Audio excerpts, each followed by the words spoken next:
Chapter 380? Lionel placed Xyler down on a bed within his dream abode. His gaze flashed with a cold light. If it hadn't been for Syl's elder brother, he probably would have had to find his way out of that encirclement. If it was because of his own words, Lionel wouldn't mind. Plus, since he dared to step out of this abode, he also had adequate preparations at the ready. However, Lionel knew that it wasn't so simple. All along the way, the Sister Moon sibling was steering the crowd with her words. She was quite a dangerous woman indeed. In the end, it was due to the commotion at the northern gate and Lionel's own sharpness that Rainred and the twins could only leave without accomplishing much of anything. It seemed that the start of the third phase was unlike the first two. Whoever it was who opened the northern gates was definitely a future calamity they needed to prepare for. As difficult as it was to become an emperor during the first phase, it was tens of times more difficult to do so during the second phase. In addition, this person was a true fourth-dimensional entity unlike Lionel who had only broken through in one aspect. So, compared to the danger Lionel posed, this person was a much greater threat. There's not much time left. I hear the third phase has spectators, hopefully Aina is among them. Lionel's coldness vanished into a genuine smile. During Lionel's life, Aina had only come to watch him play football once. The fact she went at all was definitely a big change for her. Usually she avoided events like that like the plague. Just the simple action alone warmed Lionel's heart. Truthfully, back then all the events that happened left him so shell-shocked that he forgot that simple fact. That was right, she had come to watch him. Lionel's smile became a grin. To anyone observing from afar, he looked like a love-struck fool. "Hey little guy." Lionel scooped the little mink off the top of his head, stroking the little one's soft fur. "I know you've wanted to go to that abode for a long time. Go ahead and break through." Little Blackstar sat up excitedly and suddenly vanished from Lionel's arms. Lionel chuckled. If that little guy really managed to break through, who knew how much trouble he'd get into? When Lionel met Little Blackstar, the little mink was an elite S-grade threat. They had done a lot of growing together since then. Though Lionel wasn't exactly sure how the cultivation of beasts worked, he trusted the little guy could make his own way forward. This was the advantage the universe gave to beasts, anyway. Lionel took a deep breath and casted a few more Grand Heal on Xyler. Regrowing a limb was definitely much more difficult than he had thought it would be, and that was even with his vastly improved Grand Heal. Of course, part of the reason was because Xyler was in the fourth dimension. But luckily it was just a foot and not his entire leg that had been taken out. "Leo, let me in." At that moment, Lionel suddenly heard a distant voice. He cast a glance out of the window to find Jirak yelling at him from hundreds of meters away. It was clear the bald young man was still too scared to approach the dream abode of his own accord. Lionel allowed Xyler to continue resting before letting Jirak in. He too had some questions to ask the Black family heir. "Did you hear? An emperor of the second phase appeared. That hasn't happened before." Jirak boisterously strolled in, his face filled with awe. "The third phase is probably going to be wild. I didn't participate last time, but am definitely going to make a name for myself this time around." "Jirak." Lionel cut the young heir off before he could continue his spiel. Seemingly sensing Lionel's seriousness, Jirak frowned and turned back. "What is it?" Lionel looked toward Jirak deeply, causing the latter to feel no small amount of discomfort. "What do you think of Earth?" Lionel suddenly spoke. Jirak froze, clearly not expecting this line of questioning. His eyes darted around as though trying to find a crutch to lean on, maybe a joke to ease the mood, but all he found was bland, neatly ordered black and white furniture. Lionel's eyes narrowed. It seemed he was right. There was definitely more to this. "Tell me." Lionel pressed. Lionel frowned. After a while he shook his head. "If you don't want to answer, that's fine." Lionel turned and walked away. But he never made a move to close the door to the abode he had just let Jirak through. His meaning was quite clear. Someone who signed their life away should act as such. If Jirak was unwilling to act as he should, then that only mean he didn't take this matter as seriously as Lionel once thought. And since he didn't, that meant his character wasn't as Lionel previously deduced either. Lionel could tell that whatever Jirak knew was quite important. In fact, it should be to the point that he valued this information even more than his own life. That was fine. Lionel never planned to kill him in the first place, but he had already had one person who placed certain things above their friendship with him before. And in such a dangerous place within an unknown world, Lionel didn't feel like putting his life in the hands of another such person again. Jirak stood stunned, not quite knowing what to do. He, quite frankly, felt like a bride that had been abandoned at the altar. Such a joke would be enough to make him laugh at any other time, but he didn't find it funny in the least right now. As Jirak was hesitating, he suddenly felt his mind growing hazy. He immediately realized that this was the dream force beginning to encroach on his consciousness. Whatever protections Lionel had left for him were beginning to vanish. In a slight panic, Jirak quickly left through the door, a slight discomfort in his chest. This time he had 2 reasons he didn't dare to look back toward that abode. Chapter 381. Lionel didn't spare any more thoughts toward Jirak. He didn't feel that it was a shame, nor did he feel any sense of self-pity. He was already focusing on another task already. This was just the kind of person Lionel was. At most, Lionel was now certain that there was something important about his home world he needed to find out on this planet. Though he didn't know exactly what it was, he would be able to find out. But first, Lionel locked himself into the same top-floor room of his abode. He split one portion of his mind to monitor Zyler's situation and another to make sure that the little mink was all right. Then he prepared to enter the lab setting. Just as he was doing so, his lip curled as he sensed a fiery pillar of darkness shoot into the skies as the little mink claimed an abode of his own. Of course, this was done through the little guy's connection with Lionel. So, technically it was Lionel claiming another. But it brought a smile to Lionel's face regardless before he once again became serious. He didn't care about what commotion this would cause, he had something much more important in mind. Now that he had broken into the 4th dimension with his spirit pressure, he could search Aeliard's mind without worrying about the consequences. Lionel entered the lab setting and brought out the snow globe that held Aeliard. With a thought, the mental mage appeared, still shackled by illusory chains. Aeliard coughed violently, his gaze showing hints of confusion as he looked around. When he looked up and saw Lionel standing above him, a hint of rage and trepidation could be seen in his eyes. Over this period of time, Lionel had been allowing the suspended animation ability of the segmented cube to slowly heal Aeliard. So, compared to the manic state the mental mage had been in before, he was much better now. Of course, Lionel had no idea how rare treasures that could heal mental injuries were. If he did, he would know that he had taken the segmented cube for granted once more. That said, Lionel hadn't done this for Aeliard's sake but rather his own. The more whole Aeliard's memories were, the easier things would be on him. If he was picking through memory fragments, it would be a pain and maybe even difficult to piece together the true story. Lionel didn't spare any words for Aeliard. He found it to be a waste of his time. So, without hesitation he activated Mind Search. Aeliard's eyes widened before a sinister light shone in his eyes. He thought that Lionel was foolish trying to use such a technique on a mental mage like him. He almost salivated at the thought of turning Lionel into a mindless slave. But when he felt the strength of Lionel's spirit pressure, he paled. How was this the strength of someone in the 3rd dimension? It was impossible. It was then he thought of a shocking possibility. It can't be. You can't have. Aeliard knew things that the others of Camelot had not. After all, he wasn't a part of the original legend. He had been sent in by his organization to infiltrate and capture the core treasure. But it was precisely because of this that he was shocked. Everyone knew that it was impossible to break into the 4th dimension with the mind unless the body was strong enough. Doing so without a solid foundation would lead to one imploding in on themselves. Yet, Lionel's body was definitely still within the 3rd dimension. In addition, the force that circulated his body was also considered to be within the 3rd.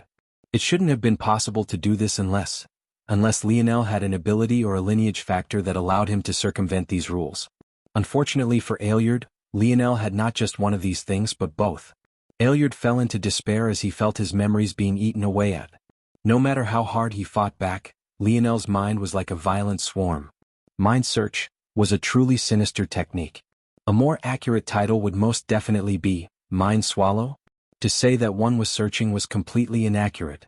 The truth of what Lionel was doing was ingesting all the memories that were useful to him and discarding all those that weren't. Due to the style of the technique, Lionel had to build a bridge between his mind and Aeliard's. This meant that when he found a memory to be useless, rather than it remaining with Aeliard, it dissipated along the bridge, leaving Aeliard with nothing. If the two of their minds have been of similar strength, this bridge would cause a tug-of-war to erupt. However, Lionel's mind was so much stronger than Aeliard's that it was nothing but child's play. Aeliard's helplessness soon became dullness, then was replaced by a complete vacancy as he fell over, drool leaking from the side of his mouth. Lionel didn't spare the brain-dead man a single glance. He closed his eyes, organizing and sifting through everything he had just learned. The first thing he realized was that Aeliard didn't know much. However, this much was to be expected. He should have been fairly low on the totem pole. Still, for an organization that just expected Lionel to hand over all evidence of their crimes, they didn't take many precautions either. Finally, Lionel learned of the name of the organization he was dealing with. The name that so many avoided speaking of. Shield Cross Stars. It was only now Lionel understood how unlucky he was. This so-called Shield Cross Stars organization was actually a police force of the universe. Its duty was to protect the safety and humanitarian rights of beasts and humanoids across the worlds. The main issue here was that Lionel had never expected that the same organization he had slighted by not handing in evidence of their wrongdoing was the very same organization that happened to brand him as a fugitive worth monitoring. Was it just a coincidence? Or had they targeted him on purpose? From Lionel's analysis, he was fairly certain that it truly was a coincidence. But if he was correct, just how unlucky was he? Now, an organization that had it out for him also knew his location at all times? Fuck. Lionel stood, his jaw becoming steely. He wasn't safe here. He had to find a way back to Earth as quickly as possible. Since there wasn't a branch of SCS there just yet, it would be more difficult for them to cause problems for him. The issue was, how? Entering another zone would be difficult. Using teleportation platforms was probably another no-go. I'll find Aina first, then think of what to do. Lionel sighed. He felt as though a guillotine was hanging over his head. However, at least he was aware of its existence now. Not only this, but he had become aware of many other things. The days quickly flew by. Soon, Lionel would have no choice but to join everyone else within the central tower. That morning, with just a few hours left until the timer would hit 0, a shadowy figure slowly stalked toward the central tower. A prominent hunchback was the first thing anyone caught sight of. As for the rest, it was shrouded in black. By now, everyone knew that this was the Sword Monstress, the very woman who caused the commotion at the northern gate. Chapter 382. The Sword Monstress' steps were light.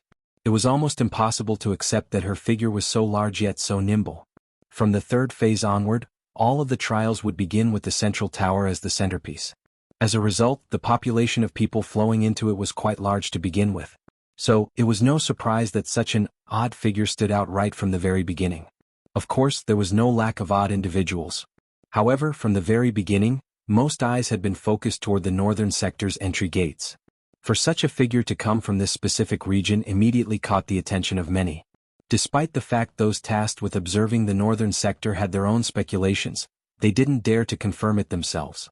If they were correct, this person was the only emperor to be birthed from the second phase since Brave City appeared on terrain. This wasn't a person they could afford to offend. Though they couldn't see what was beneath the hood, this only made this person more fear-inducing. They didn't want to get mixed up in anything far beyond themselves and lose their lives for a ridiculous reason. Like this, several backed off after the Sword Monstress appeared, rushing off to their superiors with their conjectures. The Sword Monstress continued to walk forward as though nothing had changed. The central tower was one of many floors and was the only structure in Brave City that could rival the walls in height.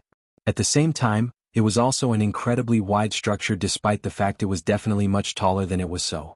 This design left one feeling as though one had stepped into an all-new world after entering just the first floor. The first floor of the tower was expansive and incredibly bland. It acted as nothing more than a conduit to help the flow of people reach the places they wanted to go. There were no stairs nor any elevators like one would see on Earth. Rather, there were elevated pads with queues of people. Each had a miniature teleportation station that would take one to a given floor. During the first and second phase, the tower was nothing more than a restaurant. With enough status, one could reach the top floor and gain access to delicacies the likes of which the world of terrain rarely saw. It was unfortunate that Lionel wasn't aware of this, or he may very well have taken advantage. He had long since become tired of his usual bland diet of meat and more meat. Of course, this was also mostly due to his own laziness. He had obtained many delicious fruits and vegetables from the underground garden he found within the hive. But he kept them all within the snow globes rather than properly fostering them. After all, he was a force crafter, not a gardener. At this moment, though, not a single person was traveling to higher floors. Even if one wanted to, the teleportation pads were out of commission. Those who were aware of the changes that happened as the third phase approached weren't surprised. This was simply the tower preparing itself for its true purpose. Hey, are you the Emperor from the northern sector? Let me see the brand on your forehead. The once bustling tower suddenly fell into silence. The voice that had called out was booming. It had enough forcefulness to it to directly suppress the voices of everyone else. Of course, this was because no one else was trying to speak over the crowd at the same time, or else this matter wouldn't have been so easy. Everyone's attention oscillated between the emperor who had spoken and the black figure that had been targeted. There were very few emperors in Brave City to begin with. So, everyone immediately recognized the original speaker as Wheeless Mirage, the young heir to the Mirage Pavilion. He had a rotund body, yet his charms were also somewhat feminine. Of course, the red robes accented with violet soft armor didn't help him escape this image very well. It couldn't be helped. The heir to the Mirage Pavilion was rarely a man. In fact, this was only the second time in their history that such a thing had happened. This said, no one looked down on this chubby feminine man. So, when the black figure didn't bother to respond, the tension in the air grew palpable. Wheeless' gaze narrowed. His cheeks squeezed, almost covering his eyes completely. Wheeless suddenly chuckled, his body moving forward slowly. Rainred and Jilnia, who had been by his side, didn't say anything as they watched him. The third phase had yet to begin, so they were still under the rules of the second phase. There was no rules against battle outside of trials just yet. In addition, even if there were, they would still support Wheeless' actions at this moment. The best way to learn about such a mysterious figure would be to test them personally. As heirs to powers, they didn't believe that some unknown could be better than them. In their minds, if they were born from lesser families and didn't receive quotas, they too could become emperors through the second phase. Whether that was actually true or not was still up for debate. But all that mattered was that they believed it. The shadowy figure didn't move in the slightest. Her hulking figure seemed unperturbed by Wheeless' looming threat, even as the young heir's footsteps echoed through the floor. In a corner, Syl and Anared watched on in silence. They didn't have any particular horse in this race, so they too were just spectating just like everyone else. Big brother, do you recognize that person? Anared's gaze narrowed slightly, but in the end he shook his head. No, I don't. Syl's lovely eyes blinked with an innocent curiosity. It seemed that the legend of the sword monstress hadn't spread very wide just yet. But this made quite some sense. After all, one of the reasons the sword monstress was able to make it here was because the influx of people migrating toward Brave City made it difficult to pick out individuals. At that moment, Wheeless made it to within 3 meters of the shadowy figure before stopping. If before everyone was already avoiding this person, they were now giving the figure an even wider berth. No one had any interest in getting caught up in this drama. Chapter 383. Wheeless opened his mouth to speak once more, but, bang! A heavy sword swung from the sword monstress back, landing on the stone's grounds of the tower's floors. Despite the heft of the sword, not a single mark was left behind. But no one doubted the strength of the sword monstress due to this. The broad sword vibrated wildly upon impact as though looking to launch itself out from the hands of the sword monstress as she faced Wheeless. When the sword appeared, Jilnia's gaze narrowed. Wheeless stood just under 3 meters before the sword monstress. But, due to the outrageous length of the massive sword, it clanged before him, just a mere foot or two away. In fact, it seemed to be aimed between his legs, leaving him feeling a slight chill. However, what Wheeless felt wasn't fear. The process had been slow enough for him to witness the start to the end without issue. To a warrior on his level, it hadn't been a problem to see it all. The issue was that, his heart still felt a slight trepidation. It was a warning. Wheeless, though, had every intention of lashing out. Not only was it important for them to know the limits of this figure, but it was also a matter of his face. Where would he put it if he were to back off now? Especially since he was the one who started all of this. It seems that, just when Wheeless wanted to say more, he suddenly sensed a figure appear by his side. The contrast between this figure and the hulking, black-robed figure before them was too striking. Jilnia was a goddess in the eyes of many. She had a small, soft waist, flowing black hair, and a flawless complexion that seemed sculpted by the hands of a master. Though she was lacking in comparison to Era, this seemed to be due to lack of a mature and refined temperament rather than a shortcoming of her own looks. All of this alone would have been enough to capture many hearts. But the way her white robes hung to her curves captured the soul.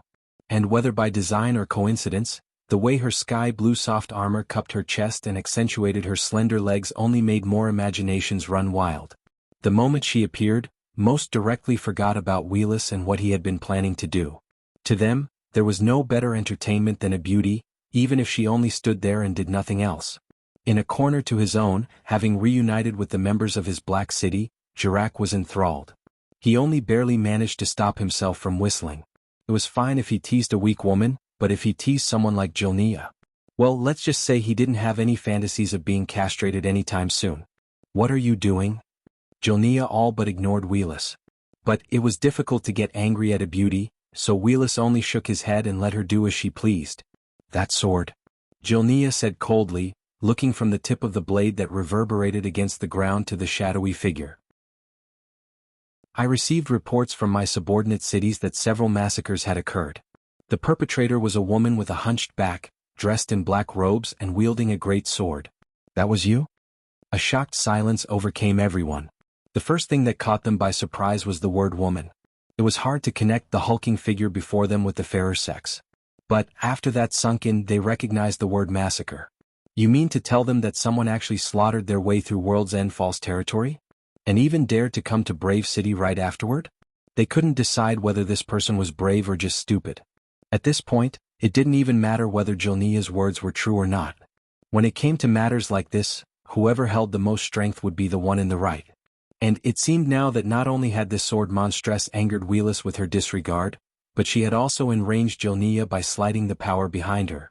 No matter how others looked at it, this would end incredibly badly for this cloaked figure.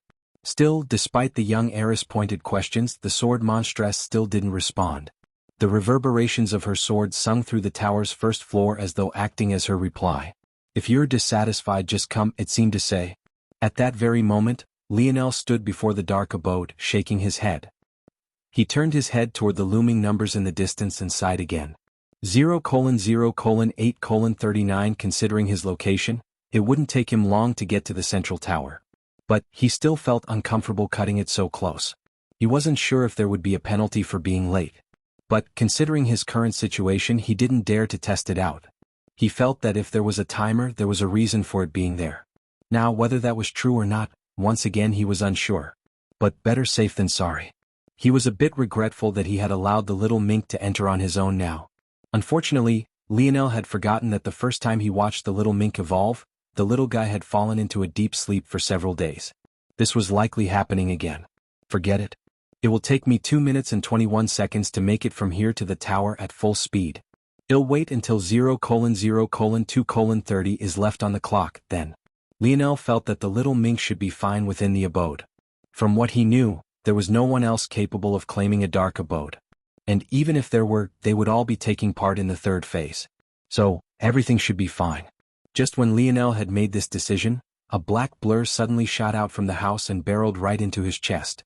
The streak was so quick that due to Lionel's absent-mindedness, he didn't even notice what happened until it was too late. Oof. Lionel coughed, feeling his ribs rebound against his heart and lungs. After a while, he laughed, looking at the bundle of fur in his arms. Were you trying to kill me or something? Lionel chuckled. Yep. Lionel's lip twitched. Why does that sound like a yes? The little mink ignored Lionel's words and crawled to his favorite spot around his neck. Fine. You win. Alright, let's go. Chapter 384. Jilnia's eyes narrowed. You overestimate yourself. What happened next was so sudden that no one could have expected it. It was hard to imagine that beauty who elicited the feeling of care and protection in them all would suddenly surge forward and attack without warning. In one instant, Jilnia was like a delicate flower in a vase. In the next, she was a pouncing panther, her slender legs exploding with undeniable power and strength. The sword monstress responded as quickly as it seemed humanly possible, raising her sword like a shield across her body. Jilnia's palm shot forward like a venomous serpent, slamming against the spine of the great sword. Bang! The sword monstress body convulsed. It was just a single palm, but it felt as though she had been hit 3 times continuously. A surge of concentric wind ricocheted off the side of her sword, sending her sliding across the ground. Jilnia didn't seem intent on stopping, her beautiful eyes remaining indifferent as she shot forward again. Her movements gave one the illusion of rushing water. It had an undeniable forcefulness, but also hid a fluidity and flexibility that accentuated the curves of a woman. Bang! A second palm descended. This one was several times stronger than the previous. Rather than carrying 3 layered strikes, this one carried 4. This time, the sword monstress lost her footing. Unable to slide along the ground anymore, she stumbled backward and got tossed off her feet. Jilnia's attack was relentless. Any veteran of battle knew that whoever gained an initiative would hold an upper hand. If one managed to keep this advantage, victory would only be a matter of time. However, it soon became very clear that Jilnia didn't need the initiative to claim victory. Whether it was speed, strength, or ability, she surpassed this cloaked figure by not just a single level. This left those watching baffled. They had thought that this cloaked figure would have a high level of skill after daring to offend two heirs. Yet, it seemed that when comparing whether this woman was brave or foolish, it was most likely the latter. Wheelis felt his anger dissipate. What a waste of emotions. He couldn't believe he wasted time getting angry at a person so far beneath him. It seems that Jilnia gained an inkling of comprehension toward her false style. Couple that with her ability and she truly would be too troublesome to deal with. Every time Jilnia attacked, it was as though 3, 4, 5 and sometimes even 6 of her were assaulting the same person all at the same time. Her heart couldn't help but be filled with disdain. Just die, she thought coldly. She didn't know who this person was, but she had truly never met anyone more foolish. Thanks to the times, this sword monstress had already been lucky enough to escape the clutches of her power. Yet, instead of accepting this bout of good fortune, she actually dove right back into the lion's den. Jilnia's palm shot toward the sword monstress' head. The air around her palm trembled. If one looked closely, it seemed as though her strike was being superimposed. A portion reflected where her palm would be, a portion reflected where it was now, and the last reflected where it had been. These attacks came together as one, causing the air to quake. Had this strike been sent out in a third-dimensional world, there was no doubt that the clap of the sound barrier shattering would have sounded. It was at that moment when Jilnia's palm was just moments away from collapsing the sword monstress head in on itself that things suddenly changed. The sword monstress aura surged. A sinister, dark and bloodthirsty air erupted. From beneath the hooded cloak, one could see two eyes blazing with a blinding gold light that flickered with a deep darkness. The sword monstress swung her great sword to meet Jilnia's palm. Bang! The sword monstress took several steps back before stabilizing herself while Jilnia took just one. But, without hesitation, the sword monstress shot forward again, her great sword trailing to her back like the tail of a comet. She brought her sword forward in a great arc, leaving a blur in the air. Bang! Jilnia forced the sword monstress back again, her expression filled with rage. It was as though she couldn't believe that this beast of a woman would dare fight back against her. The spectators remained silent as though scared to get involved in such a thing. They too hadn't expected the sword monstress to suddenly fight back. But the truth was that it didn't seem to matter. However, those who were clever among them seemed to realize that maybe the sword monstress wasn't as foolish as she seemed. By now, there was already less than 5 minutes before the timer struck 0. By feigning an inability to fight back at all in the beginning, she managed to drag out the battle. It was only after it seemed she really might die that she really started to fight. If things went on like this, there was no way Jilnia would be able to kill her before the timer rang out. And, when the third phase began, all the rules would change. Most intelligent people seemed to realize this. But, it was difficult to calmly analyze things in the heat of battle, especially when you were enraged like Jilnia. As for why Wheelis and Rainred hadn't explained this to Jilnia, there were 2 reasons. For one, if someone had to explain this to her, Jilnia would only lose more face. And secondly, after seeing the sword monstress combat power, they no longer feared her. They didn't care whether she died or not, it would hardly change anything. This was the same reason they had for not pressing forward to kill Lionel. His impact on the coming trials would be limited. Bang! The sword monstress slid back once again. But this time Jilnia didn't pursue. So that's your plot? The beautiful heiress looked toward the ticking time, visible anger twisting her delicate features. Unfortunately for you, you've still underestimated me. At that moment, many touched their ears, not believing what they were hearing. Where was this sound of rushing water coming from? Chapter 385. Jilnia brandished her palms in a composed stance, her gaze cold. Just like there were weapons forces, there were likewise forces for various bodily martial arts. Fist force, palm force, various kicking and leg forces, they all existed. However, just like weapon forces, these bodily martial art forces didn't have anything particularly special to them other than a slight boost in strength. When Lionel comprehended his spear force, it was a product of the spear consciousnesses he observed within spear domain. He was able to constantly build on this spear force, refining it and perfecting it. Despite the fact Lionel's spear force was still just an empty shell right now, it was still far more powerful than it had been in the past. In the same way, bodily forces had to be refined over time. Only in this way could they manifest true strength. The so-called falls style was a martial arts discipline of the world's end falls power. It emphasized a steady, unrelenting flow. Every attack flowed into the next. Upon gaining an initiative with this style, it was impossible to lose it. Had it not been for Jilnia choosing to take a step back now, the sword monstress would still be on her back foot. If Lionel had been here, he would realize that this so-called style was exactly the discipline he had been learning through the stone monuments. For the false style, only upon reaching a high level of comprehension would one hear the sound of rushing waters. It was clear that not only had Jilnia begun to grasp her power's core teachings, but she was well on her way to mastering them. Jilnia knew well just how suited this style was to her. Her ability was shockingly and exceptionally rare time affinity ability that allowed her to layer her attacks. It made a single attack feel like many, giving her great offensive prowess. Unfortunately, among time affinity abilities, hers was ranked so near the bottom that she couldn't even dream of claiming the time abode. The first time she came to Brave City, she foolishly overestimated herself and almost lost her life in the attempt. In fact, she was still suffering from the loss of over 10 years from her lifespan. However, this didn't mean that her ability was weak. In fact, when coupled with the false style, she was likely the strongest amongst herself, Rainred and Wheeless. Knowing this, when she saw the enemy of her power before her, a fiery anger bubbled up within her heart. She was the strongest. How could she possibly allow such a plan to succeed? Die. Jilnia shot forward again. But this time, her speed seemed to have almost doubled, her palms raining down like the judgment of a god from above. Bang, bang, bang. The sword monstress was hardly able to block, but her success only pissed Jilnia off more. Jilnia's gaze flashed with a hint of red. By now, the sound of rushing water reached a peak. It was as though they were all standing at the base of an impossibly vast waterfall, falling with such strength that it shattered the rocks at its base into powder. Jilnia's next strike was so fast that it bypassed the defense of the sword monstress' great sword and shot right toward her head. The glow of two eyes flickered beneath the hood. With an inhuman reaction speed, the sword monstress curled her head away. However, the air pressure grazed her shoulder, causing her body to twirl backward. Bang! The sword monstress shot tens of meters backward, crashing into the walls of the tower. All those standing in the area shot away, unwilling to get in Jilnia's way. The sound of dripping blood sounded once the tower fell into another silence. At that moment, everyone saw the same thing. The side of the sword monstress cloak was torn away, revealing a now bloodied shoulder. However, what was the most shocking was that this sword monstress so-called hunched back was actually a massive, oddly curved package larger than even the sword monstress herself.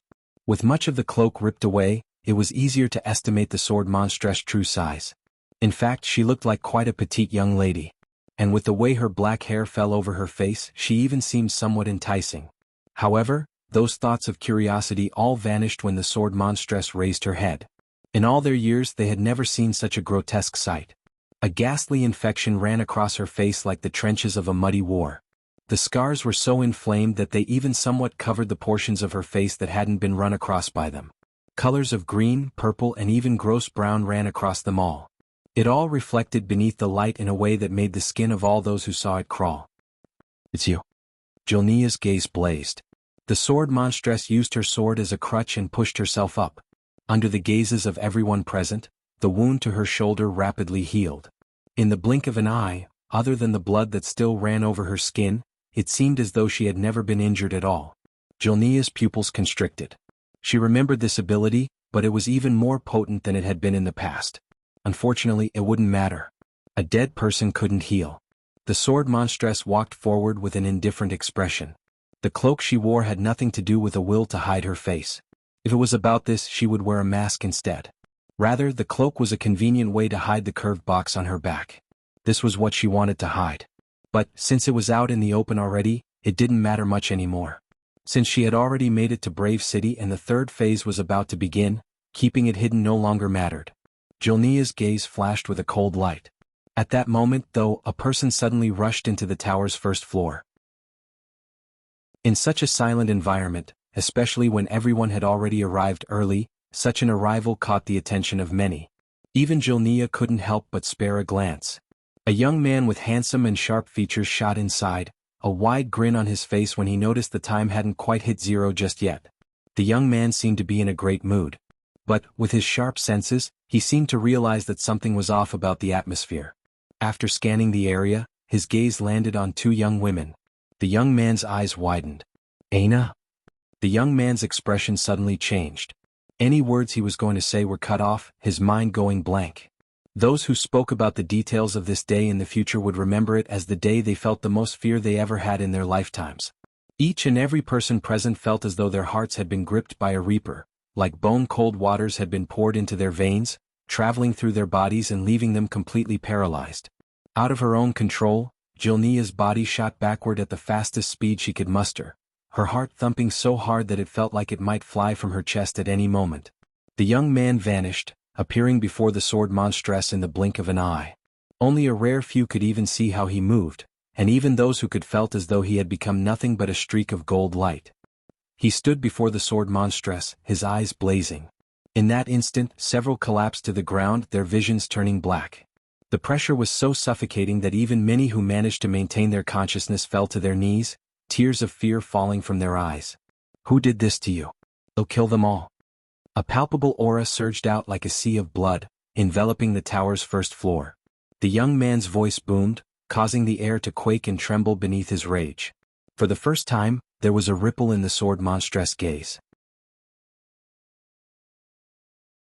Chapter 386. Lionel had never felt so much anger before. He didn't even think about how it was he recognized Aina at all. Lionel had known for a long time that the face he had come to know wasn't Aina's own.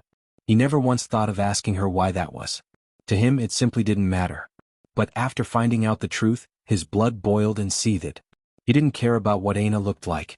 Even back when he chose her over so many others and hadn't known about her face coverings, she had never been the most beautiful. He simply went with his gut feeling and accepted it. But now, knowing that someone had done something like this to her, Lionel's visceral reaction was even more violent than it had been when he found out someone had cut something out of him as a mere child. As for Aina, the last thing she had expected was to meet Lionel here. Despite the effort Lionel had put into spreading his name, she had practically cut off contact with the outside world while she was on the run. Where would she have had the time to converse and learn about the hottest rumors? However, it was precisely because she was so caught off guard that her gaze rippled so violently. Something about Lionel's reaction shook her to her core. After she came to this world, she had hoped to forget everything else. In fact, part of the reason she chose to take off her face covering was as a way of leaving those things of the past in the past. This scarred face of hers looked nothing like the face Lionel knew. Even if these scars suddenly vanished, she would look like a completely different person. She had thought that even if she ran into Lionel, there was no way he would recognize her. But she could have never expected that not only would he, but that he would do so quickly. It was almost surreal. As if that wasn't enough to shake her, of all the reactions she expected to find in his gaze, she saw none of them. There was no disgust, there was no hesitancy, there wasn't even a shred of pity. There was nothing but rage. Lionel saw red. He was so focused on Aina's face that he hadn't even realized she had been in battle. When he looked down at her shoulder and saw the yet-to-dry blood dripping down from her already healed wound, his gaze became steely. Lionel's head turned to Jilnia, his irises flickering with wild violet-red lights. You did this? Clearly this time, Lionel was no longer referring to Aina's scars. Who gave you the guts? Jilnia trembled. She didn't know why she was feeling such fear. Wasn't this the same third-dimensional brat they hadn't taken seriously? Where was all this pressure coming from? It felt as though a hand was constricting her throat, limiting her breathing. Lionel's palm flipped over, a dense black bow appearing. Sharp winds kicked up. A fluid conception of a wild blizzard shook the air, wrapping around Lionel and Aina. Whether by design or because Aina was simply the only one who never seemed to feel any pressure from Lionel, she stood by silently, her gaze still flickering with a dense swath of emotions. Die. Lionel spoke the same word Jilnia had. But somehow it felt like the true call of the Reaper. Compared to the latter's version, it seemed like a command, an unquestionable call from the depths of hell. An arrow whirled to life, forming from the energies of the world. A little mink bared its fangs from around Lionel's neck, its little body growing a size as its fur stood on end. A thick black shadow drifted from its body and surrounded Lionel's body. And at that moment, shing, shing, shing. Lionel's force suddenly gained a sharp characteristic. It felt as though he could tear through anything, as though no obstacle could block his path. Jilnia felt in those moments that no matter how she dodged, nothing would come of it. Lionel's sharp gaze locked onto her, a cold murderous intent manifesting around his body. His hair whipped about wildly, his back standing tall and straight as it flexed with all its might. Even through the thickness of his black robes, one could feel the fullness of his figure. Shoo! Lionel's fingers left his bowstring. For an instant, it felt as though everyone was thrust into a land of ice and snow, watching as a relentless hail descended from above. Jolnia felt too much fear to even move. She was locked down by a style far beyond her fall's martial arts. It was like her every instinct had been accounted for, like even if she dodged it would only be like jumping into the arms of death. It was a feeling she would never forget in her life. She knew she had more strength than this, more power than maybe this attack even had to offer. But for some reason she didn't dare to use it. It was as though a higher power had commanded her to accept her death. And, before this power, she was nothing. But, 0:0:0:0 ding. An energy swirled around the tower's first floor, snuffing everything out. Even Lionel's arrow vanished into thin air. The moment the clock hit 0, a central platform elevated from the center of the first floor and a teleportation array flickered. Soon, 3 forms began to appear. When they manifested, the first thing everyone noticed was their odd yet valiant dressing. However, Lionel's gaze still carried a bloodthirsty air to it. All he knew was that the appearance of these 3 stopped his commandment from coming to fruition. The 3 figures had been casual. This world was definitely not as interesting as being assigned to the others, but they still had to do their jobs. Since they had been thrust into this boring situation together, they had a sense of camaraderie amongst one another. The truth was that they weren't the ones who snuffed out Lionel's attack, that was just a normal function of the tower. They had no idea that they had been wrongly accused by a kid they wouldn't normally give a second glance toward. But when they appeared, they felt a savage, relentless aura lock onto them. Even with their strength, they couldn't help but frown and look toward the source of it. Chapter 387. For a moment it seemed that Lionel really had every intention of attacking these people. Those who knew him had expressions that widened in shock. It was one thing to attack Jolnia, but the overseers of these trials were not only outstanding talents from across the universe, but they were most definitely fifth-dimensional entities at worst. In fact, that was just their speculation from their place at the bottom of a well. For all they knew, these individuals were beyond the 5th dimension. However, judging by Lionel's posture and the fact his aura of rage hadn't dissipated in the slightest, it seemed he really did have every intention of attacking. It was at the moment he almost acted that Lionel suddenly felt something soft grasp his hand. He was so unused to the feeling that he was shocked out of his enraged state. The atmosphere seemed to become several times lighter in the blink of an eye, causing those who had forgotten to breathe to finally heave a sigh of relief. Those who had collapsed to the ground finally relaxed, their minds being released from their shackles. It was only after this happened that Jolnia suddenly understood the state she had been in. In the blink of an eye, her fear became shock, then shame, then rage. However, there was already nothing she could do. Lionel shook his head and looked down to find that Aina had grabbed onto his hand. Well, it couldn't really be described like this. More accurately, she had grasped onto 3 of his fingers as though she was scared to grab onto anything more. The sight made Lionel involuntarily chuckle. Aina frowned. "What are you laughing at? Are you trying to die?" This was the first time anyone had ever heard the sword monstress speak.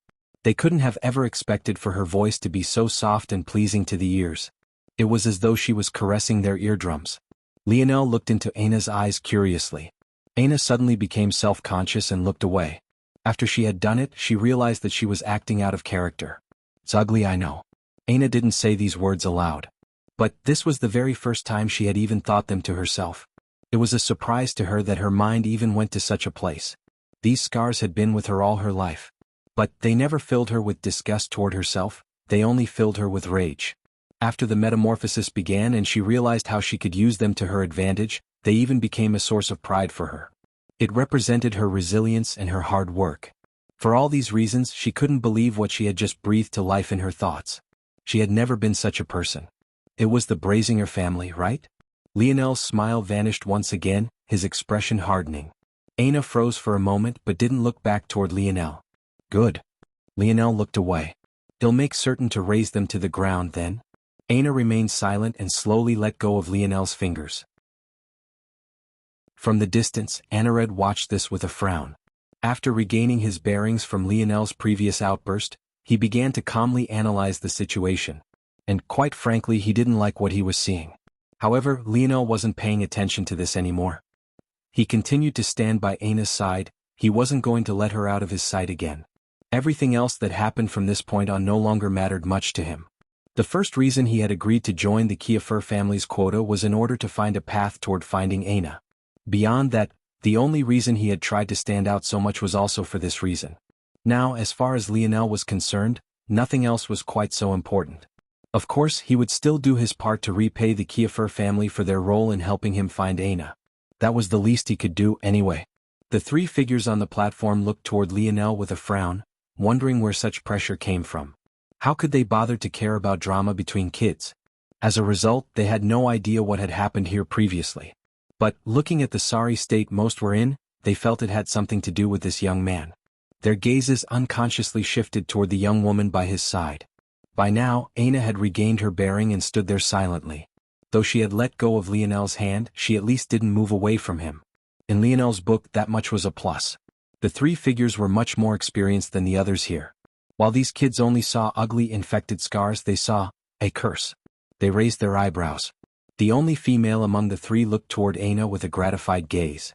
She had no idea who Aina was before this moment, but just the simple act of Aina standing before them all completely maskless left her feeling somewhat in awe and a bit protective of this young girl. Any anger she felt toward Lionel unleashing killing intent toward them was already forgotten. As they were observing Lionel and Aina, Lionel too was observing them. Their uniforms are also cool. Lionel couldn't help but think. He really hoped this wasn't a pattern. If he had to gain enmity with another organization with cool uniforms, it would be too depressing. At first, it looked as though all three of them, whether male or female, were all wearing skirts. But, upon closer inspection, Lionel realized that this wasn't the case. The first thing Lionel thought when he realized the truth was, Aladdin's pants. Lionel smiled, remembering the cartoons his father had introduced him to as a child. The uniforms of these three all involved the same harem pants Aladdin wore. The midsections of these pants swept so close to the floor that some could mistake them for skirts without looking closely. All of their harem pants were a pristine white. In addition, they each had cloth waist belts of a deep black. This cloth wrapped around their waists and then dropped vertically to the ground between their legs. The exposed face of this cloth was inscribed with white embroidery that depicted similar war scenes to the ones that could be found on the wall of Brave City. The men were bare-chested, revealing their toned and chiseled torsos, while the woman wrapped a white cloth around her bountiful chest. However, regardless of gender, they all had vibrant neckwear reminiscent of what a pharaoh of ancient times would wear. This large neckwear was a solid block of silver that hung heavily around their shoulders and collarbone. Each and every one of them exuded a powerful aura. Without Lionel's influence, they easily became the center of attention.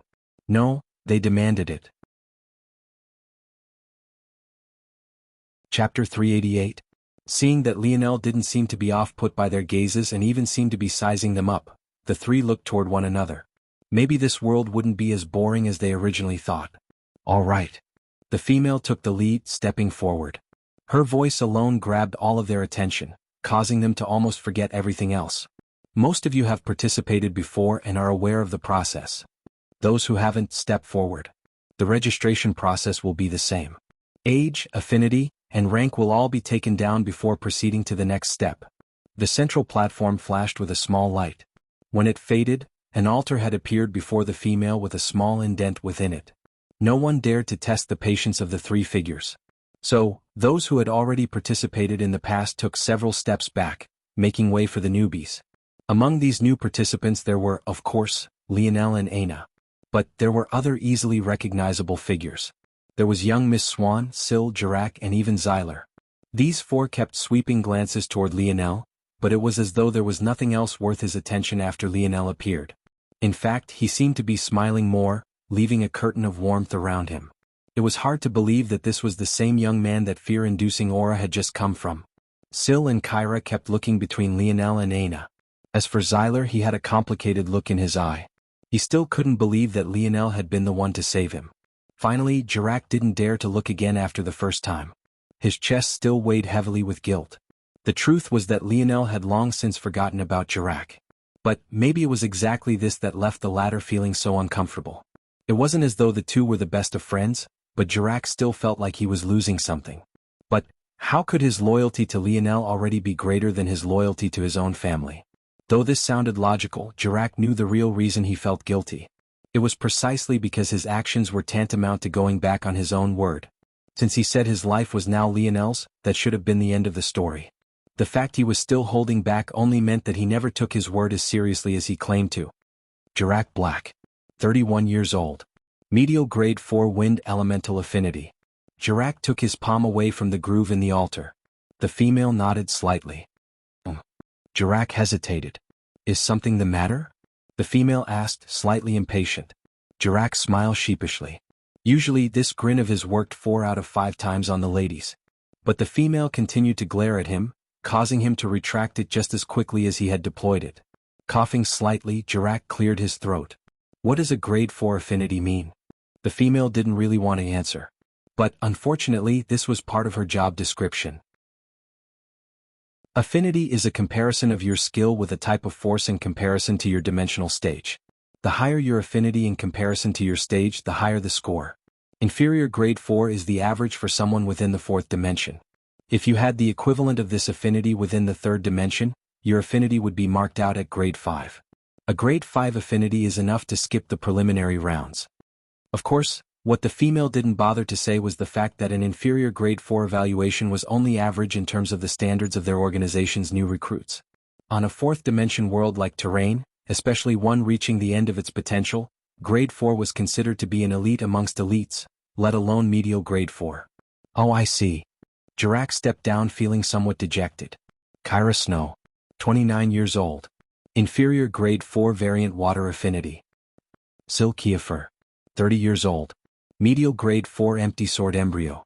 Xyler Canif. 35 years old. Quasi-grade 4 empty spear embryo. Xyler calmly accepted his evaluation, his gaze still blazing with determination. For the first time, a curious glint lit in the eyes of the female. It was quite baffling, though, that this glint would appear for the worst evaluation yet. At that moment, with the start of the 3rd phase, the audience had already chosen their seats. Of course, it was impossible for them to enter the tower. But they were now allowed to enter the city and reach the central region around the tower. There, they found a stadium of sorts where the matters occurring inside were projected out for the viewing pleasure. Unfortunately for them, due to the fact these images only appeared at the start of the 3rd phase, these spectators had no idea what happened between Lionel and the others previously. Sister-in-law, who's that ugly girl beside that mean guy? Is he two-timing Big Sis? Ree didn't seem very happy with what she was seeing. While others were focused on the registration, she was paying attention to something completely different. Era remained silent, keeping her elegant posture. Many in the crowd couldn't help but gravitate toward her, but the banner of the Kiefer family was too strong of a barrier. Hearing Rai's words, a middle-aged man sitting beside Zimo frowned. What is this all about? This man was Sil's father, City Lord Kiefer. Hearing that his daughter was being two-timed was definitely news to him. Since when had his daughter been dating in the first place, and why didn't he know anything about it? Era smiled lightly. It's nothing, father-in-law. Ree just has an overactive imagination. Ree pouted after hearing this but didn't go against Era. Though City Lord Kiefer raised an eyebrow, he didn't say anything more. Rai's little mental lapses were the last thing on his mind. His son needed to perform well this time. They had much more riding on this. Of course, there was someone else who needed Anared to perform well, and that was his very own wife. But her reason for wanting this was very much different from her father-in-law. Do you want to go first? Lionel asked with a smile. Aina nodded lightly and walked forward, climbing to the platform and placing her delicate palm upon the altar. The female's eyes glowed. Of all those here, she was most curious about Aina's performance since she had a good impression of the young girl. But when she read them, her eyes couldn't help but widen, her breath hitching slightly. Chapter 389. Aina Brazinger. 18 years old. These words alone caused many to freeze. An 18-year-old within the 4th dimension was completely unheard of on Terrain. When they thought back to how long Aina had managed to battle with Jilnia, their hearts couldn't help but tremble. Would they have been able to do such a thing at such a young age? As surprised as those within the tower were, those spectating from the outside were even more so. Ree sat completely frozen. Even Era's brows raised, a look of curiosity on her lovely features. However, her reaction didn't seem nearly as exaggerated as that of the others around her. that said this age was meaningless to the female. Reaching the fourth dimension at such an age couldn't be said to be amazing in her opinion. There were many who reached such a stage without even crossing into the double digits with their age. Of course, this didn't factor in the fact that the metamorphosis had only just occurred on Earth. For those as talented as Lionel and Aina, they could have reached the fourth dimension just as quickly had they been much younger when the metamorphosis occurred. Unfortunately, only those who knew they were from Earth were aware of this. However, it wasn't until now that they truly pieced together what this really meant. Earth had begun its metamorphosis barely a year ago. That meant that Lionel and Aina had gained such strength so fast. Of course, many had practiced on Earth before the metamorphosis began, and those who did included Aina. But to practice without undergoing metamorphosis was like swimming against a vicious tide. If anything, it made their accomplishments even more impressive. Still, since the female didn't know all of this wasn't what had shocked her in the slightest. Quasi-grade 5 Dark Elemental Affinity. Another bomb seemed to go off. To now, the highest evaluation had been medial 4th grade. To suddenly go up 2 levels was completely beyond anyone's expectation. But maybe the most shocking part was that it wasn't a 3-level leap, it was a 3-level leap. Inferior, medial, superior, perfection, quasi. However, the female still wasn't finished. Medial grade 4 Empty Sword Embryo. Quasi grade 5 Axe Embryo. Era's pupils constricted. Just one was already enough for her to sit up, but this was reaching territory where even she was beginning to feel impressed. And yet, the female still wasn't finished. Medial grade 5 Life Elemental Affinity. Jilnia, Wheelis and Rainred stood frozen. Of all those here, their connection with Aina was likely the most complicated. The higher Aina's talent was, the harder their hearts clenched. Is this why Aina dared to come here? Is it because she knew what would happen? Is this why she wasn't worried about them in the slightest? How rare was this life elemental force? They had never even heard of it before. At the very least, no abode had ever appeared in Brave City for it. What they didn't know was that just like the Dream Abode, such abodes like the Life Abode appeared and disappeared at will. The people of Terrain believed the Dream Abode appeared randomly, when the truth was that it only ever appeared when those with a small amount of affinity appeared. The thing was that considering what Dream Force represented, it would of course appear more often. After all, anyone with an elevated sensory ability would have a small Dream Force affinity, whereas someone with a Life Force affinity would be much rarer. That said, the number of individuals who could use Life and Dream Force to a high level were about the same. Meaning, the rarity still leveled out to equal in the end. To make the complex simple, the short of it was that everyone had a consciousness and many had a stronger consciousness after undergoing a metamorphosis. But, while everyone had life, not everyone had an elevated amount of it and even less had such high affinity. But, somehow the female still wasn't finished. Perfect grade 5 Blood Elemental Affinity. Silence reigned as Aina removed her palm. Her expression didn't have any fluctuations upon hearing any of this. But, at that moment there was a sudden burst of clapping. The issue was that it was only from one person. Lionel grinned and clapped enthusiastically, causing Aina to blush and glare at him. But, Lionel continued to clap as though he didn't notice. The female's gaze locked onto Aina, it never leaving. In fact, the gazes of the two males seemed to have awakened at that moment. From their lazy appearances they stood up straight, their gazes burning. It wasn't Aina's numbers alone that shocked them so much, it was the numbers in combination with the curse chaining her. If that curse was lifted, on the outside Ree was pouting. He didn't cheer like that for Big Sis. Era smiled bitterly hearing Rai's words. She could tell that Ree didn't intend anyone else to hear these words, but with their strength, how could they miss it? Once again, City Lord Kiefer sent a questioning gaze toward Era, who could only try to dodge it. City Lord Kiefer really didn't know how to deal with this daughter-in-law of his. Traditionally speaking, he should be in a higher position in comparison. Yet, he felt as though he was on an equal playing level with this daughter-in-law of his. And worst of all, he could subtly feel that she was lowering herself to allow him such ease of mind.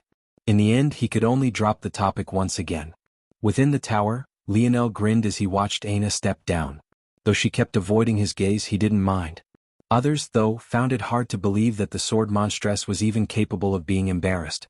Lionel stepped forward, hopping onto the elevated platform. Though the three figures all locked onto him, he didn't particularly care. He was happier with Aina's result than he would ever be with his own. The female didn't like Lionel very much. Who would like someone who aimed killing intent toward them? But she still went ahead with the examination with her usual apathetic gaze. However, She would become frozen just the same. Morales? The female trembled. When she saw the list of affinities, her mind went blank. Lionel Morales. 19 years old. Quasi-grade 6 empty spear embryo. Inferior grade 6 complete bow embryo. Perfect grade 6 light elemental affinity. Perfect grade 6 variant earth affinity. Perfect grade 6 star elemental affinity. Quasi-grade 7 fire elemental affinity. Perfect grade 9 dream elemental affinity. Chapter 390. Lionel removed his palm from the altar and sent a curious glance toward the female. Usually she would have begun speaking by now. But even after several moments she had yet to. If the female knew that Lionel wanted her to hurry up, she might very well lash out in rage. At this very moment, her mind had become its own war zone. Under any other circumstances, finding such a genius was something she should be jumping around and celebrating. The kind of benefits she would receive from such a thing was endless, and that was just considering what she could gain from those old fogies. If she also considered what she could gain by simply having a connection with Lionel himself, the possibilities were endless. But that one name ruined everything. It made her tremble almost uncontrollably. Morales. Anared only had a shallow understanding of this family, but even he knew of their strength. Maybe the only reason he didn't treat Lionel any differently was because he didn't believe Lionel was a part of them. And beyond that, even if Lionel activated his metal synergy lineage factor, Anared was ignorant enough to likely not even recognize it. But for the female, it was as they said, the more powerful one became, the greater understanding and respect one had for those who were truly powerful. To have such a name and to also have a quasi-grade 6 empty spear embryo and a perfect grade 6 variant earth affinity, there couldn't possibly be such a coincidence in this world, right? This meant that Lionel was not only a member of that family, but he was one of the only 7 in the Nova generation to awaken both lineage factors. This was the only explanation. To put this matter into proper perspective, one had to understand how the grading system worked on a deeper level. There were 2 factors that decided one's grade: one's affinity and its comparison to one's dimensional level. However, this matter still wasn't so simple. One's talent could be considered a growth factor. Let's say for instance someone with average talent was noted as having a 1.0 growth factor, while one with a greater talent would be considered a 2.0. Upon breaking through to the 4th dimension, the average talent strength would become 2.0 and the greater talent would become 4.0. Upon breaking through to the 5th, the former would become 3.0 and the latter would become 6.0. The disparity would only grow with time. And the harsh reality of it was that the separation was even more exaggerated than this and could be considered to be exponential. What was the point of all of this? It was to say that one with greater talent would experience more growth even while improving at the same rate.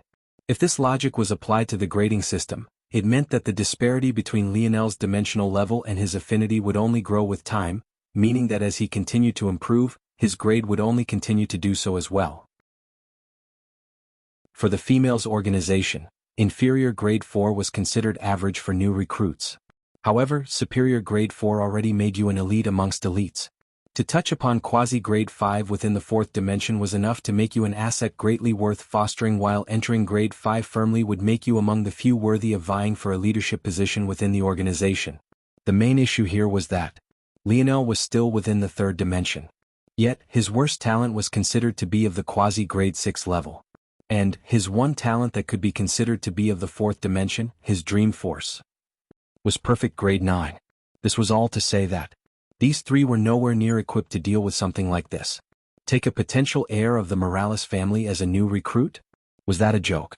Did they have a death wish? The longer the female remained silent, the more those around seemed to hang on her every word. None dared to look away for fear that they might miss something important. "Hello?" Lionel finally asked. It was a shame he hadn't been paying much attention before, or else maybe he would have been able to read the results himself. That said, he might have been overthinking things. It might not be so easy to read in the first place. The female snapped out from her thoughts and almost couldn't refrain from glaring at Lionel and gnashing her teeth. Was he having fun putting her in such a situation? You know well what kind of family you come from, yet you came here to cause trouble. What for exactly? To chase women?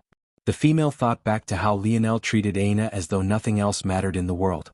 But she couldn't bring herself to be too enraged. After all, the current Aina wasn't exactly considered a beauty. It would be much easier to believe that Lionel was just chasing skirts if this wasn't the case. "You The female choked on her words before clearing her throat. Aina Brazinger and Leonel Morales will skip the preliminary rounds. The rest of you new ones prepare yourselves. A shocked murmur spread over the crowd. She didn't read out Leonel's grades, but she also said that Leonel could skip the preliminaries. According to what she said before, that meant that Leonel had at least one grade 5 affinity. But if that was the case, why not read them aloud? Leonel raised an eyebrow but didn't say much more. Didn't skipping the preliminaries mean that he could chat idly with Aina for a while? As long as he got to do that, nothing else really mattered. Leonel stepped down from the platform to find Aina looking back at him with a hint of curiosity. It seems that she too wondered why it was that the female hadn't read his grades aloud like she had done with everyone else.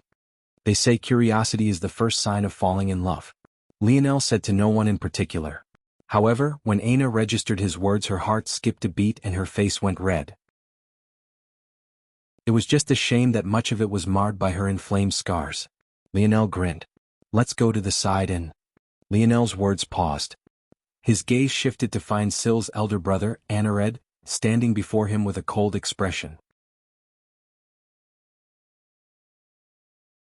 Chapter 391. Is something the matter? Leonel asked. Leonel couldn't really understand why Anared had come here with such an aggressive stance. He couldn't remember offending Anared before. Yet, the latter was wearing an even colder expression than he usually did. What do you mean by this exactly? Anared replied coldly. What the hell are you talking about? Anared stared at Leonel for a long time. It seems you want to die. Leonel's gaze grew cold. At that moment Aina also reacted. A slight red light flickered within her almost golden irises. It seemed as though she might pull out her sword at any moment. Big brother, what are you doing? Syl's voice suddenly cut into the conversation. But Anared didn't respond to his sister. He looked from Leonel to Aina and back. You'll leave her if you know what's good for you. Anared said coldly.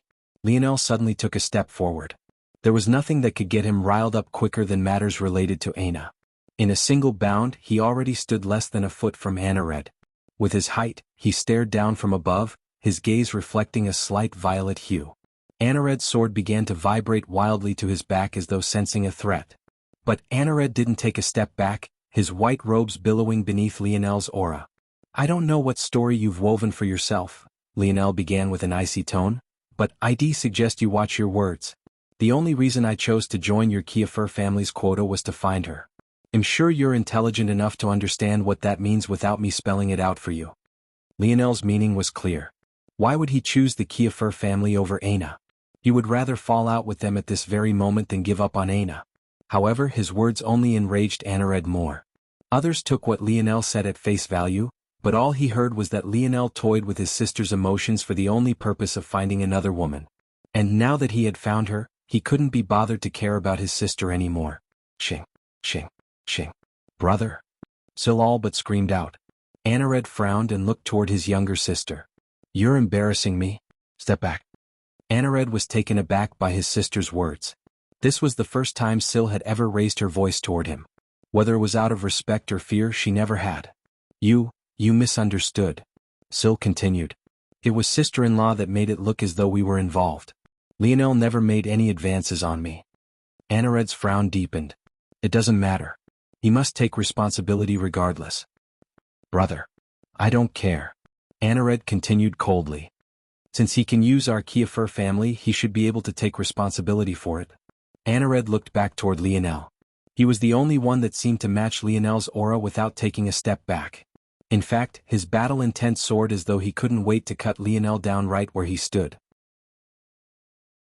The red in Aina's eyes slowly faded as she seemed to catch an inkling of what was going on. Her eyes shifted toward Syl for a moment before looking away. Unfortunately, no one was in position to stop this face-off because the three leaders of this trial were having a heated debate of their own. What the hell's going on, Sale? One of the two men questioned. That kid's family name is Morales. The expressions of the two changed. The altar's abilities were mysterious and abstruse. It had the ability to delve into one's mind and find the truest form of address for a person. So, they had no doubt that whether he was a part of that family or not, Leonel's name truly was Morales. You sure it's not a case of a lower plane taking on a name they shouldn't? That happens all the time. Sale shook her head. He has a quasi-grade 6 empty spear embryo and a perfect grade 6 variant Earth affinity. The two men were left speechless once again. At this point, Sale wanted to shed tears. Only she knew that this wasn't the end of it. The more she thought back to Lionel's list of talents, it made her want to ram her head into a wall. Was this the pain of comparing yourself to another? Complete bow embryo at 18 years old? What kind of nonsense is that? Then what should we do? The three fell into silence before one of the men stood. This is stupid. Why are we hiding away in a corner talking amongst ourselves? Isn't that man himself over there? Sale, you go talk to him and well handle these preliminary rounds. Maybe we're missing something important. The three of them hesitated. Usually heirs like this were quite eccentric. What heir to a seventh-dimensional family would come down to the fourth dimension to chase an ugly woman? If this wasn't eccentric, then what was? Who knew? Maybe Lionel wanted to keep a low profile and would lash out at them if he was exposed. Knowing this, Sale couldn't help but glare toward the male who spoke. Since you were so confident, why don't you go? The male coughed. The fairer sex has a better chance of dealing with such things. Just look at your... The male's gaze shifted toward Sale's ample bosom, taking a gulp. How such a thin fabric held back such a bountiful harvest was beyond him. Yup, definitely, he wouldn't be able to bear doing anything to you. Sale's glare intensified. But, thinking of where they were and the image they were meant to project, she decided against slapping her colleague upside his head. Lionel Morales. A voice suddenly interrupted the heated stare down between Lionel and Anared. It hesitated for a moment before continuing. And Aina Brazinger. Come with me, please. Lionel's gaze didn't seem to want to leave Anared. But there was a strong tug at his robes that pulled him back. Aina all but dragged Lionel away. It seemed that her strength was still ridiculous. No, it had gotten even more ridiculous. All right, kids. Line up. Papa Ely is going to eliminate 90% of you. One of the two remaining men stepped up somewhat too enthusiastically. Chapter 392. Lionel gave Anared one more look before turning away and following Aina. He realized that he was even more sensitive about Aina compared to how he usually was. Of course, he somewhat understood why this was and inwardly kicked himself. The more he acted like this, the more subconscious Aina would be. He wasn't doing her any favors by being like this.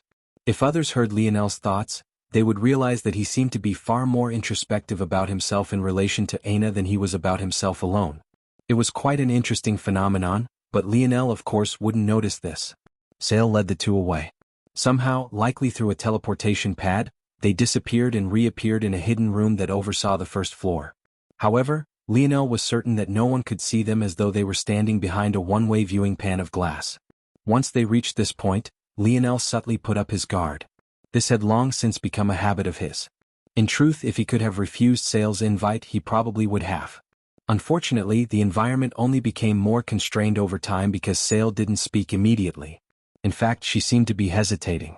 After a while, she somewhat awkwardly puffed out her chest as though gathering her courage. Be honest with me, why have you come here? Sale looked right at Lionel, ignoring Aina.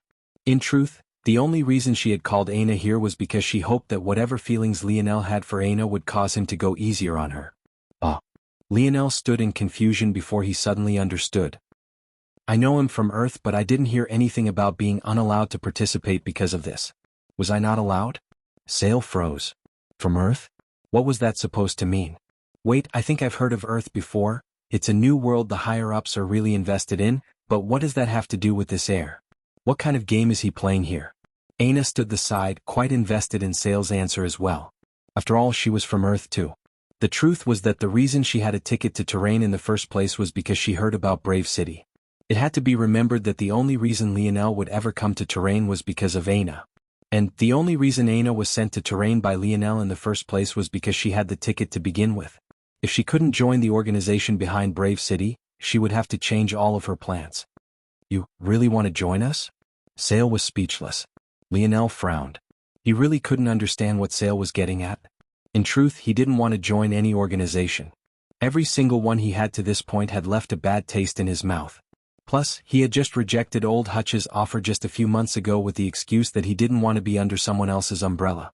If he joined another organization so quickly after this, he would feel a bit bad.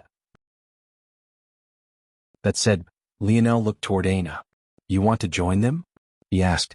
Aina blinked before nodding. Lionel smiled. Then I do too. His reply was simple, but it held quite some sharpness to it. It was very obvious that he was only doing so for Aina, yet it also seemed this was enough to firm his resolve to an immovable degree.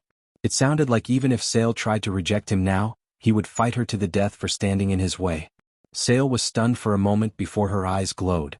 Could it be about that? Of course, how could I not think of that? Sale looked away and began mumbling to herself like a madwoman. She nibbled at her red lips, lost in her own thoughts. If it really is about that, then this could either be a great opportunity or a catastrophe. I can't make this decision on my own. Forget it, when the time comes, this will have little to nothing to do with me anyway. I might as well reap some benefits now and worry about the trouble that might come later. Sale took a deep breath. All right, here you both go. Aina and Lionel started as they caught two glistening pieces of metal out of the air. When they flipped over their palms, they found that these metal pieces were actually two rings. Lionel looked down in confusion. Spatial ring? What's this? These rings have everything you need to be officially inducted as one of our members. Our uniforms and your identification tokens are all in there. But I should tell you that until you've gone to our headquarters with your tokens and have been properly registered, they are blank. So make sure to keep them safe until the time comes. Lionel was stunned. He sent his senses into the ring and, as expected, he found everything Sale spoke about. There were a pair of harem pants, a cloth that he assumed could work as the belt those three wore, and a heavy piece of neckwear also reminiscent of what those three wore. The only difference was that the belt cloth he received didn't have the embroidery those three had. In addition, his neckwear was a solid black that almost looked like unpolished iron. But wasn't there supposed to be a long trial? He half expected that he would have to put his life on the line several times just to get an invite to this organization. All for them to piss him off for some reason or another in a few months to eventually force him to leave them. That seemed to be the story of his life to now. Struggling just to earn some more struggling. He had never been expected to so suddenly be handed what all those geniuses of terrain were fighting tooth and nail for. What the hell was going on? Chapter 393. Lionel was quite speechless for a long while. Aina looked down at the ring in her hand before looking toward Lionel's side profile. Though she could sense how surprised Lionel was as well, she also felt that this had to do more with him than her. It left her feeling quite curious. But when she suddenly remembered Lionel's words from earlier, she blushed and looked away as though unwilling to acknowledge the fact that she had been curious in the first place. Oh right, I also forgot to mention the last thing. The ring also asks as a life-saving treasure, but it won't be activated quite yet. The first time it will activate is when the recruitment process is over. When that happens, the ring will glow. Once it begins to glow, you have a day to prepare. Within that day, you can activate the ring at any time and be transported directly to our core world. That's the place you will register. After the registration process is over, the ring will be able to function normally. As long as it's charged, or depending on the level to which it has been charged, it can teleport its wearer to either a random location within range or to a set location. Lionel was still quite absent-minded during this explanation, but he understood the gist of it. Regardless, for now, the abilities of the ring were useless to him until the registration process ended. Only then would it activate and begin to work normally. Is there no set date for the registration process to be over? Aina asked. About this. Sale sounded somewhat embarrassed. I will be honest. Normally, a place like Terrain wouldn't even be worthy of gaining one of our recruitment stations. But we've been forced to widen our net recently due to various circumstances. It's much easier on us if we bring everyone in at once. The cost is much less. So, until we meet a certain number of new recruits, we won't activate the formation. It will probably take between 1 to 3 years before the next mass teleportation. Sale coughed slightly and looked toward Lionel. It was only after seeing that Lionel didn't react much to this that she sighed a breath of relief. It seems that he cares more about this Aina's opinion than anything else. I should tell the higher-ups to focus on pleasing her, then. Oh. Lionel's eyes suddenly brightened. Can you help me get rid of this thing? There must be certain privileges in being one of your members, right? Sale was stunned for a moment. When she focused on Lionel's forehead, she finally noticed the monitoring brand hidden slightly behind his Emperor brand. When she realized what Lionel was talking about, her expression became a bit weird.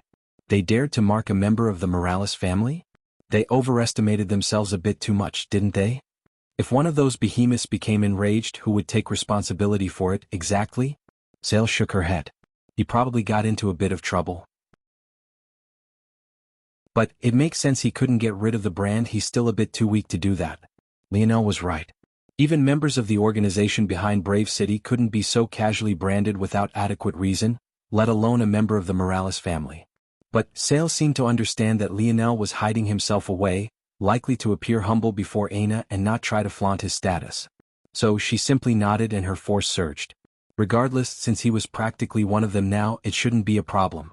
Since they only monitored Lionel to begin with, it shouldn't be a matter of life and death anyway. Lionel's pupils constricted when he felt Sale's strength. He was truly shocked for a while. In the blink of an eye, Lionel felt invisible shackles that had been around him shatter. Lionel suddenly felt much lighter and better than he had in a very long time. He took a deep breath. It felt as though all the force in the surroundings surged toward him as he smiled brightly. Thank you. This had been a looming darkness over Lionel for a long while. He suddenly felt much freer. Aina watched to the side with a puzzled expression. She wasn't sure what the monitoring brand meant. She also wondered how Lionel managed to get into more trouble than she did. Aina had quite literally slaughtered her way out of cities and hadn't ended up with such a brand. It could only be said that Lionel was truly unlucky. Lionel smiled cheerfully. I only have one more request. Can you help us leave this place secretly? Not long later, Lionel and Aina walked side by side out of Brave City. So many were focused on the proceedings that no one would notice until the preliminaries ended that two of the participants had disappeared. But by then, several days would have passed. Do you have any plans until the ring activates? Lionel asked Aina, his smile never leaving his face. Aina shook her head lightly. Her main goal had been to join this organization. Now that she planned to just wait patiently. Even if she did so on terrain, it was unlikely anyone would bother her. After all, the status the two of them now had was quite high. Return to Earth with me. Aina's steps paused for a moment. Her heart was a bit hesitant. Not only did she not like Earth very much, she also didn't know how she felt about getting so close to Lionel again after she had just resolved herself not to. Though she now knew that Lionel could hold his own and that maybe his background wasn't so simple, this had never been the reason she tried to build a wall between them in the first place. But before she even went through a logical progression, she still found her head involuntarily nodding before she quickly shifted to shaking it. I just broke into the fourth dimension. I can't return to Earth by normal means. After saying this, she sighed a breath of relief. Yes, this was a very good reason. Hearing this, Lionel was slightly disappointed. He needed to return to Earth to deal with the Royal Blue Fort. He couldn't allow things to just continue like that without stepping in. He was still worried about what might be happening to his teammates.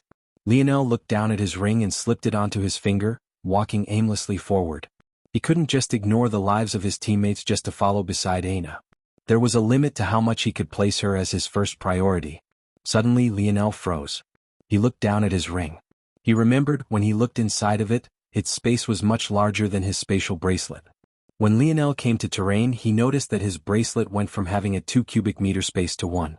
But this spatial ring had a 10 cubic meter space. The segmented cube should be able to fit inside of it even if there's a human inside. Lionel's eyes glowed and he explained his idea to Aina. How about it? Lionel looked toward Aina expectantly. Aina's heart trembled beneath Lionel's gaze. For some reason she couldn't bring herself to say no. In fact, she felt somewhat warm inside. A treasure that could house a person? Just what level of secret was that? But Lionel didn't even hesitate to divulge it. Looking down toward the ground, her head nodded ever so slightly. Even with Lionel's senses, he almost missed it. But when he confirmed what he had seen, his grin took up half his face. Okay, let's go. We can pay them back for putting us in this mess to begin with.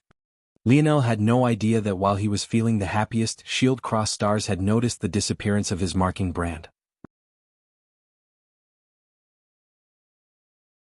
Chapter 394. What happened? How is that possible? Finn abruptly stood, almost knocking his office table over. During the past several months, he and Thorn had been racking their brains, trying to figure out a way to pin Lionel into a corner. However, the longer they observed Lionel for, the more troublesome this matter seemed to become. By some magic, the refugee they had singled out suddenly became a vassal of the Kiafur family and even entered Brave City. Though their organization wasn't necessarily afraid of the powers behind Brave City, Scythe's hidden meaning during his talk with them already made it clear that they couldn't so boldly use the strength of Shield Cross Stars. On top of this, even if they had the freedom to do as much, entering Brave City during the first phase would enrage all the powers of terrain, and entering during the second phase was all the more impossible. When they learned that Lionel had done this, They realized that their only chance was to wait for him to leave and then set a trap for him. The truth was that they didn't consider a possibility of Lionel being accepted as a member of this organization at all. After all, in the history of Terrain, no one had ever managed to pass over the final hurdle. And those who had the best chance were on their second and final attempts, like Syl's elder brother and the other heirs. They thought that even if Lionel was talented, he would at least need a second attempt. But, with their influence, he likely wouldn't even live to see it. Unfortunately, just as they had calmed themselves with this narrative, Lionel's monitoring brand vanished. "Someone find out for me as quickly as possible what happened in Brave City," Finn barked. Due to Scythe's warning, Finn and Thorn didn't dare to get too close to the situation. As a result, they didn't even dare to personally monitor the situation of the third phase. Even sending someone to scout the situation was risky, but at this point they no longer had a choice. Thorn met Finn's gaze from across the room, both of them holding a complex look on their visages. In order to get rid of that brand, someone exceptionally powerful within the fourth dimension or someone of the fifth dimension, in the very least, would have had to act. There shouldn't be anyone powerful enough on Terrain to accomplish this feat. If there was, they were all old recluses that didn't casually travel out. This meant that the likeliest explanation was that Lionel had gotten help from those behind Brave City. And if that was the case, that made things much more complicated. Under normal circumstances, this wasn't a big deal. There was no need for that organization to communicate with them before freeing one of their own from monitoring. Since they hadn't labeled Lionel with having committed any egregious crimes, they were perfectly in the right. Suddenly, their hope of keeping these matters low profile had come back to bite them. Hours later, Finn and Thorn received the report they were waiting for, only to read it silently with ever-increasingly ugly expressions.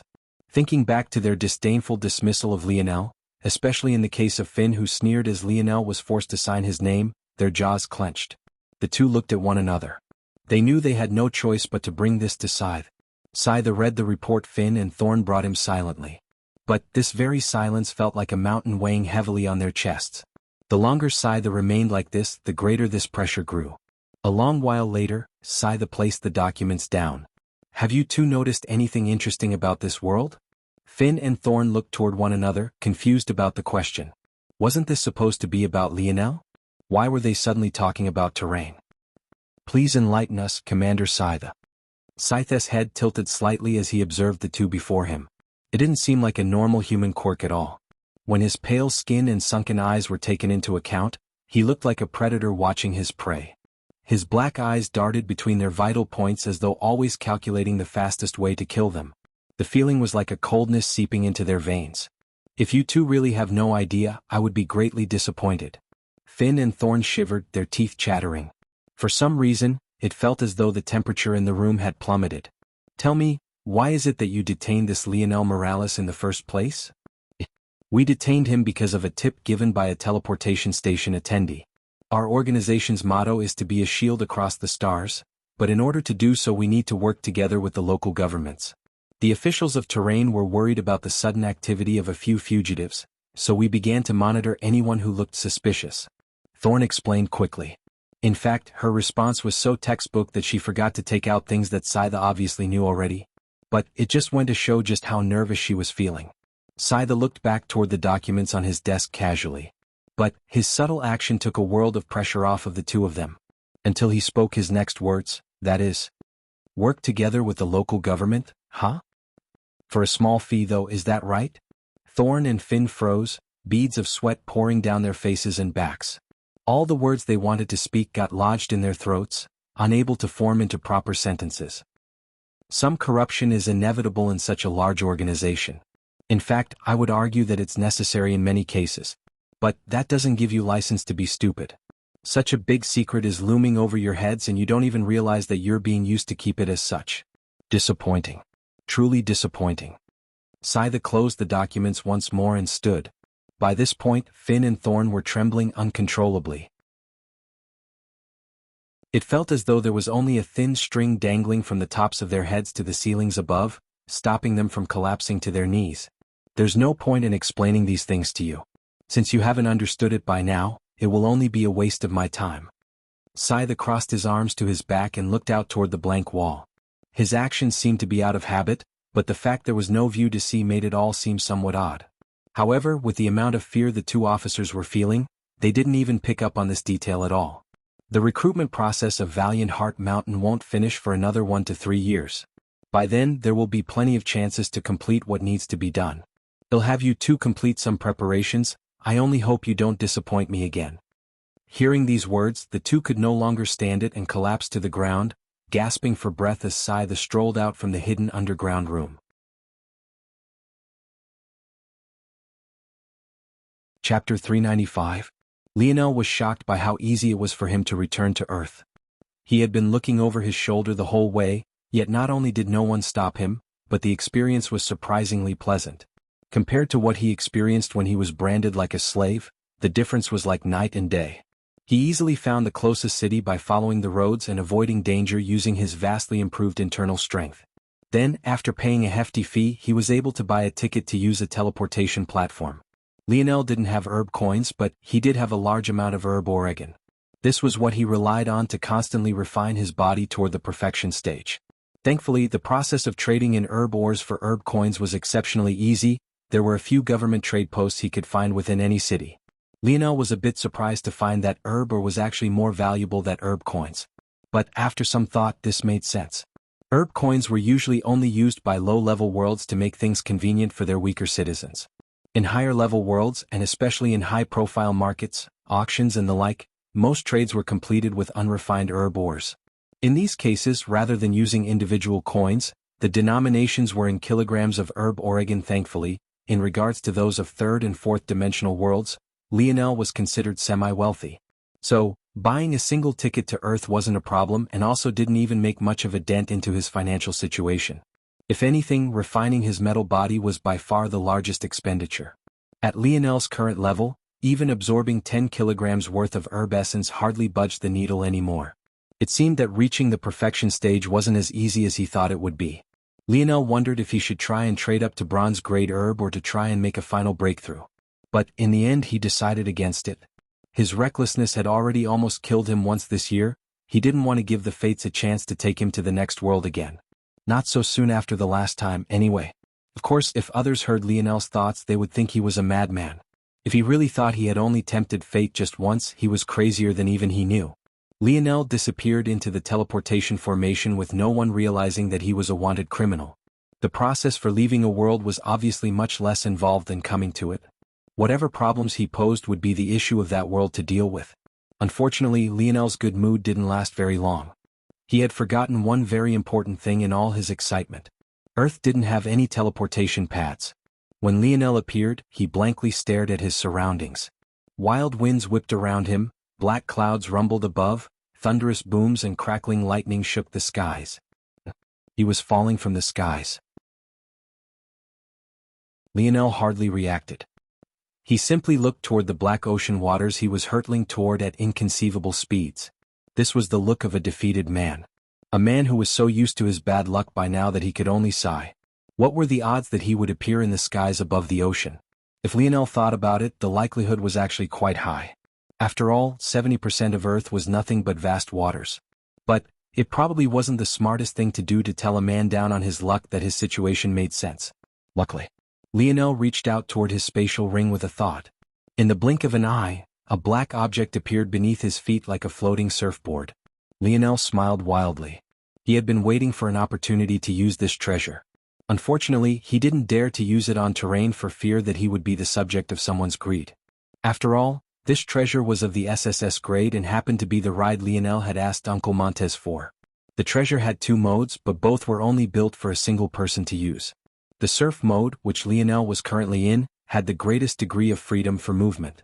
It was nimble and shifty, but it sacrificed top-line speed in return. The second mode, Lionel poured his force into the surfboard as his fall slowed to a floating hover. Soon the black board shifted, becoming a one-person shuttle. Lionel sat down, reaching out his hands and grabbing onto a butterfly steering wheel. Even if he wanted to, he didn't think he'd be able to stop the grin from spreading across his face. The shuttle mode was where the real speed lay. It took a minimal amount of force to output tremendous speed. If Lionel used normal force, he could probably round Earth in 6 hours at most. If he used light elemental force, that time plummeted to half of that. Of course, the shuttle lost nimbleness as a result. But, in return, it was blazingly fast. Lionel pressed down on the pedal. The instant he did, A strong G-force tried to rip him apart, but his smile didn't fade. With the strength of his body he could still handle it. A black-gold light streaked across Earth's water as the laughter of a teenage boy sounded beneath the rumbling clouds. Lionel easily made it to Earth's main continent. Aside from being a transportation vehicle, the shuttle could project a rough map of the world. Though it didn't have anything as detailed as city locations, it had enough about the geography. With Lionel's education, the geography was all he needed to find his way back to Royal Blue Province in just over an hour. In fact, he was a bit disappointed that the trip was so short. Lionel found a secluded region away from invalids. Due to the speed of the shuttle, any that sensed the force he used to propel his shuttle had long since been left behind, but he was still cautious. After burying himself deep underground, Lionel entered the segmented cube. Aina. Lionel didn't find Aina where he thought he would. But his sharp senses soon caught the sound of moving water. She's in the bathhouse? Lionel's heart skipped a beat.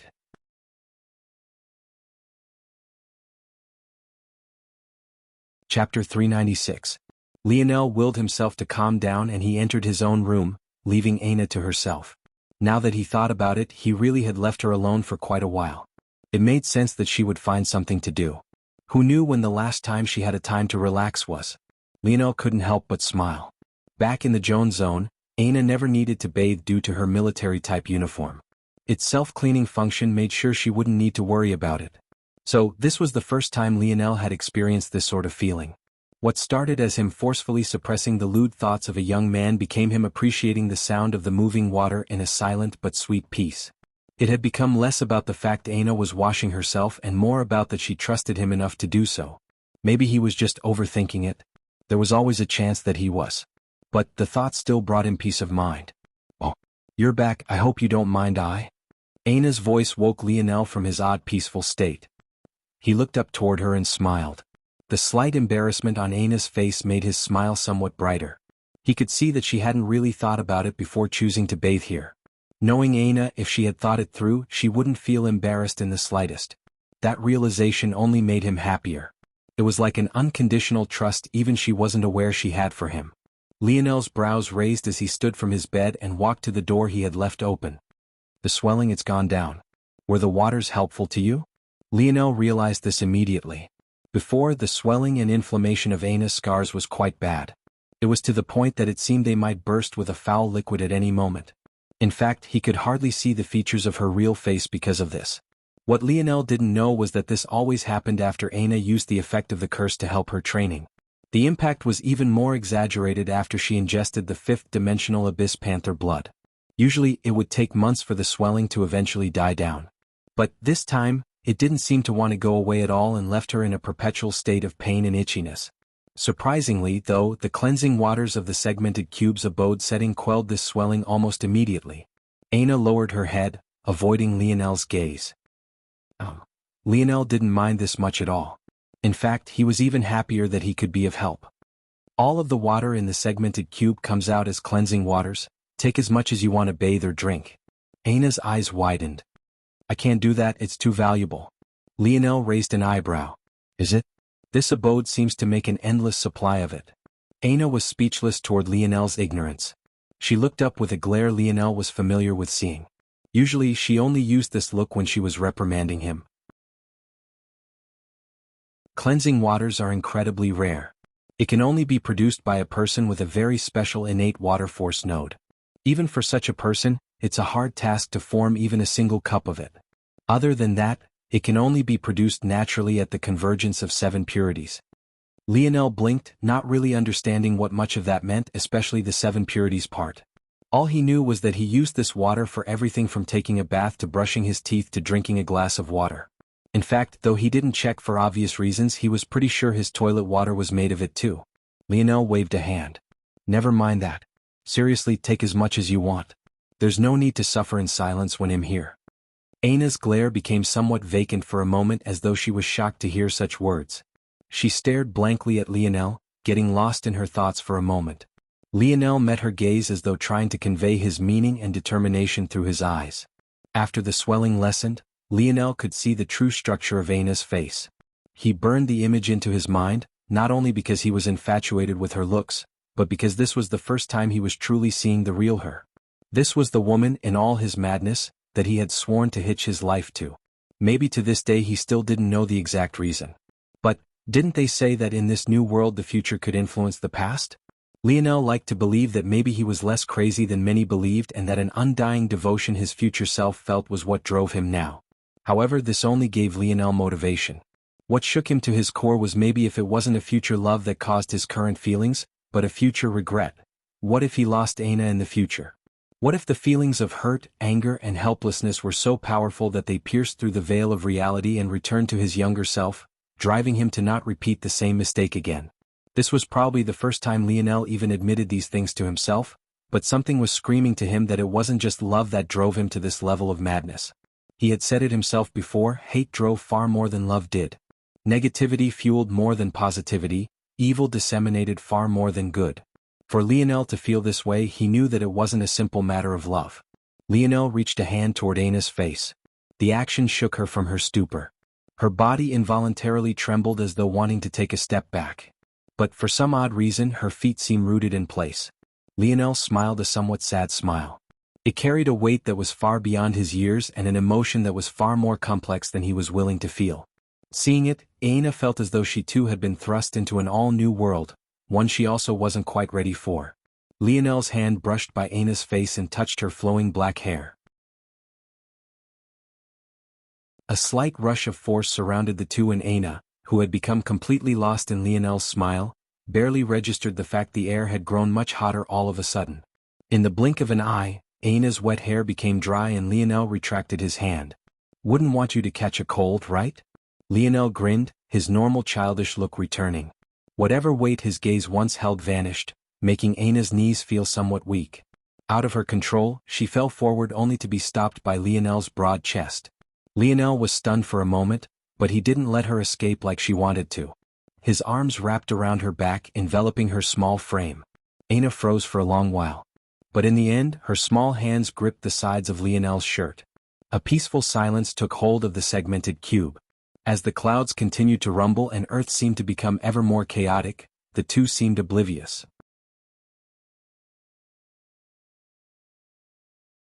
Chapter 397. Lionel almost couldn't refrain from laughing as he watched Aina run away like a frightened rabbit. Even a while after she had disappeared into the room she chose, he could still feel the softness of her frame. Behind the closed door, Aina slipped down to the floor, her face a beet shade of red. Her heart beat wildly and completely out of her control. It made her breathing seem somewhat erratic and anxious. The last time she had been so intimate with Lionel, her legs had been blown off. So, it was safe to say that she wasn't really thinking about how embarrassed she should or shouldn't have been. But this time there wasn't such a looming elephant in the room. It was almost too much for her to bear. It was only a long while later that Aina's heart finally calmed. Ironically, it was because she could hear the same moving waters Lionel had just moments ago. Just listening to them made her feel the same peace Lionel had. Aina reached a hand toward one of her military pockets and pulled out a cracked bracelet. It was quite funny. Considering all the treasures she had, a mere C-grade defensive treasure was practically useless garbage. But, other than her axe, this had been one of the only things she managed to hold on to in her injured state back then. She looked at the bracelet until the sudden end to the rushing waters woke her up. She quickly put it away, the hazy look in her eyes clearing. At that moment, a knock came from her door. Unsurprisingly, it was Lionel. He was the only other one in the abode setting to begin with. But what Aina hadn't expected was that when she opened the door a black blur would suddenly pounce at her. Her first instinct was to reach for her axe, but she instantly realized that she had taken it off her back. She felt safe in this place so she wasn't constantly on her guard. It wasn't long after that she realized that even if her axe had been on her back, she wouldn't have been able to get to it in time. This black blur was simply too fast. A strong force collided with Aina's chest, causing her to take a step back. But when she looked down she found an adorable little mink using its small claws to latch onto a few of her countless pockets. Little Blackstar, seemingly feeling a familiar intimacy with Aina through his connection with Lionel, treated her like a playmate too. Unfortunately, though Aina was stronger physically than Lionel, her bodist defenses were far weaker. So what would be a playful nudge to Lionel almost knocked Aina's breath away. "Little Blackstar," Lionel reprimanded. There wasn't much he could do about the little mink. The little guy was simply too fast. It also didn't help that Blackstar treated Lionel like his pet rather than the other way around. This left Lionel feeling somewhat helpless. Aina took a deep breath to recover before looking down at the little mink. A light smile played her features as she slowly reached a hand forward to pat Blackstar's small little head. "This is your beast partner?" Aina asked. "Emicham." Lionel nodded. "The little guy is pretty powerful but is too playful. I thought that he was growing more mature because he started to take more naps recently, but now he's back to his usual antics." Aina blinked curiously, gathering the adorable little mink in her arms. Blackstar seemed to quickly realize that compared to around Lionel's neck and the top of his head, Aina's chest was the much more comfortable place to be. It wasn't long before the little guy showed no intention of returning. "How did you manage to contract him?" "Well?" Lionel scratched his head somewhat awkwardly. After some hesitation he finally told the truth. "Chill." Aina couldn't refrain from laughing, her light giggle tickling Lionel's eardrums. Is there a need to laugh so hard? We share a relationship of equals," Lionel said defiantly. "MHM." Aina nodded but continued to play with the little mink, a happy smile on her face. Lionel sighed as he watched this scene. It seemed that not only did he lose his beast partner to Aina's chest, he lost Aina to the little mink. Life truly wasn't fair. The next few moments between the two were quite peaceful. Within the dining area of the abode setting, Lionel brought out some of the foods he had bought before leaving Terrain. However, Lionel was shocked to find that Aina didn't only match him in how much she ate, but she even somewhat surpassed him. Lionel had spent months within a zone with Aina, but he hadn't noticed this before at all. After a while of thought though he understood. And when he did he felt somewhat bad. In the Joan zone, he and Aina had always hunted for their own food. Since he was the long-ranged attacker amongst the two of them, it obviously fell onto his shoulders. But he always only captured one beast. He would always take most of the beast and leave behind what he thought would fulfill Aina's appetite, not realizing that he was underfeeding her at all.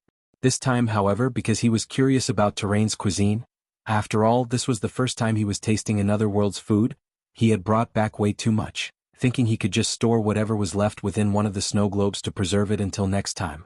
However, what he had never thought of was the possibility that between the two of them, clearing out such a large amount of food was a simple task. Learning this about Aina didn't make Lionel like her any less. In fact, he felt happy once again because he was learning more and more about her the longer he spent with her.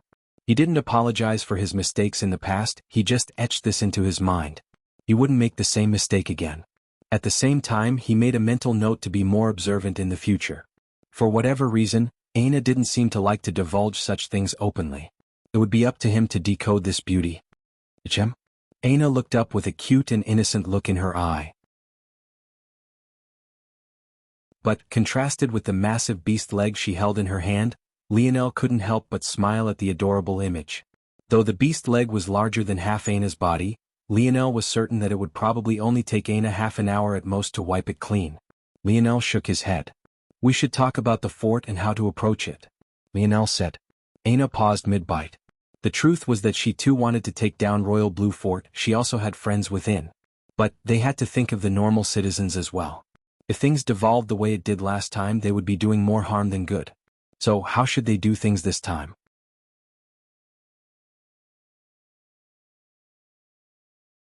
Chapter 398. Royal Blue Fort's situation was more complex than Lionel knew. In truth, there were many things that Lionel hadn't thoroughly thought through until he had a conversation with Aina. For one, what purpose was he truly trying to accomplish?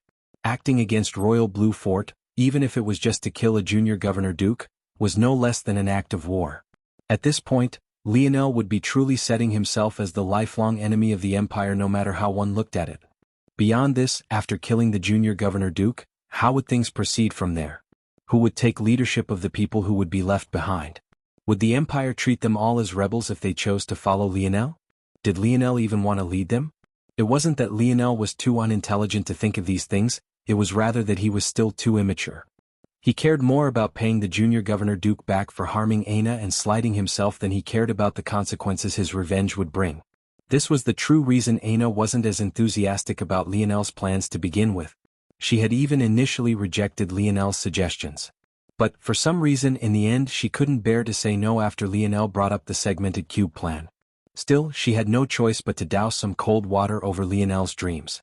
After talking some reason into Lionel they decided on a plan. First, they would scout out the situation.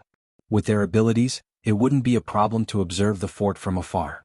Even slipping into the core of the city protected by the junior governor Duke's illusion ability wouldn't be an issue. If they found that their friends and their families were struggling, they would use the snow globes to take them in and escape the city. They would then bring them to another fort in a new province. This last part of the plan was a bit more difficult to pull off. After all, the Empire had strict monitoring standards. But they had the perfect excuse for this as well. One had to remember the right to autonomy amendment of the Ascension Empire. As long as they had a valid excuse for breaking the law, they would be in the right. There was really no better valid excuse for escaping one's fort than the fact one's junior governor Duke bombed his own citizens. Of course, Lionel still planned to kill the junior governor Duke one way or another. Even if he died, there were several other nobles there to take charge. It's just that he would be covert about his actions so as not to implicate his friends. With this more level-headed plan, Aina and Lionel made their way to Royal Blue Fort. However, they hadn't expected to find the scene they did after approaching. Since the appearance of Camelot in the skies, Earth's climate had taken a massive hit. The poles seemed to flip, the magnetic field was out of whack, and there wasn't a single peaceful inch of Earth left.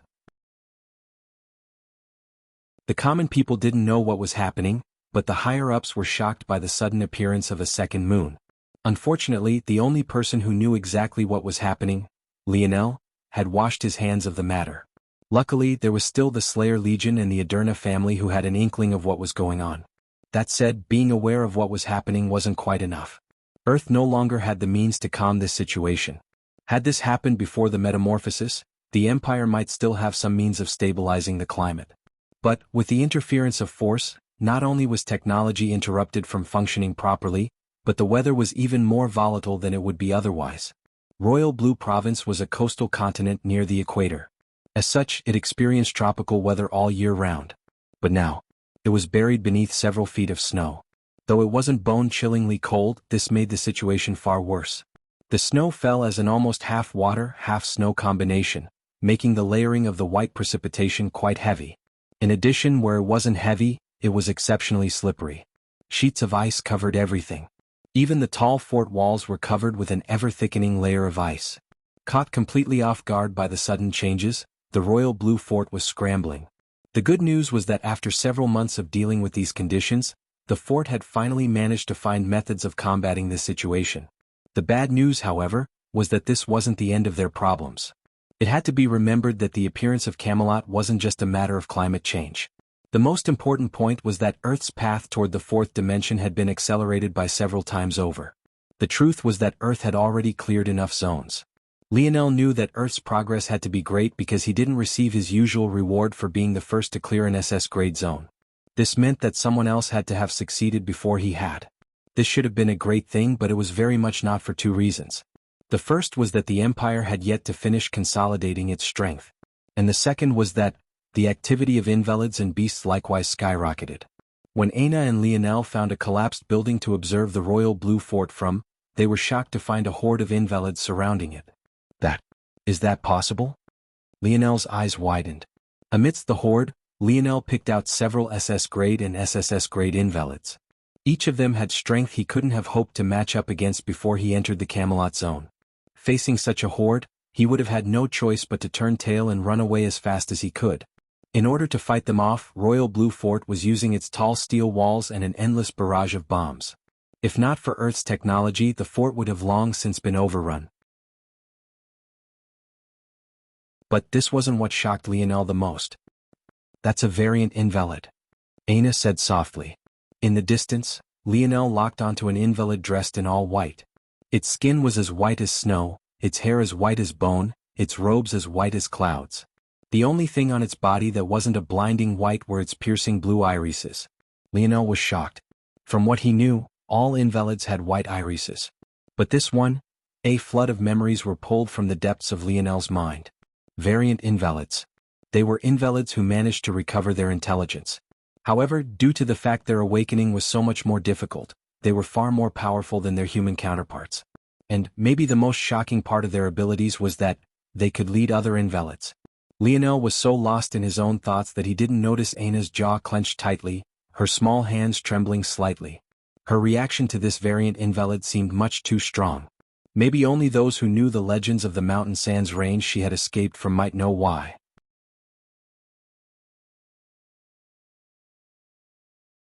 Chapter 399. Lionel frowned, his gaze landing on Aina.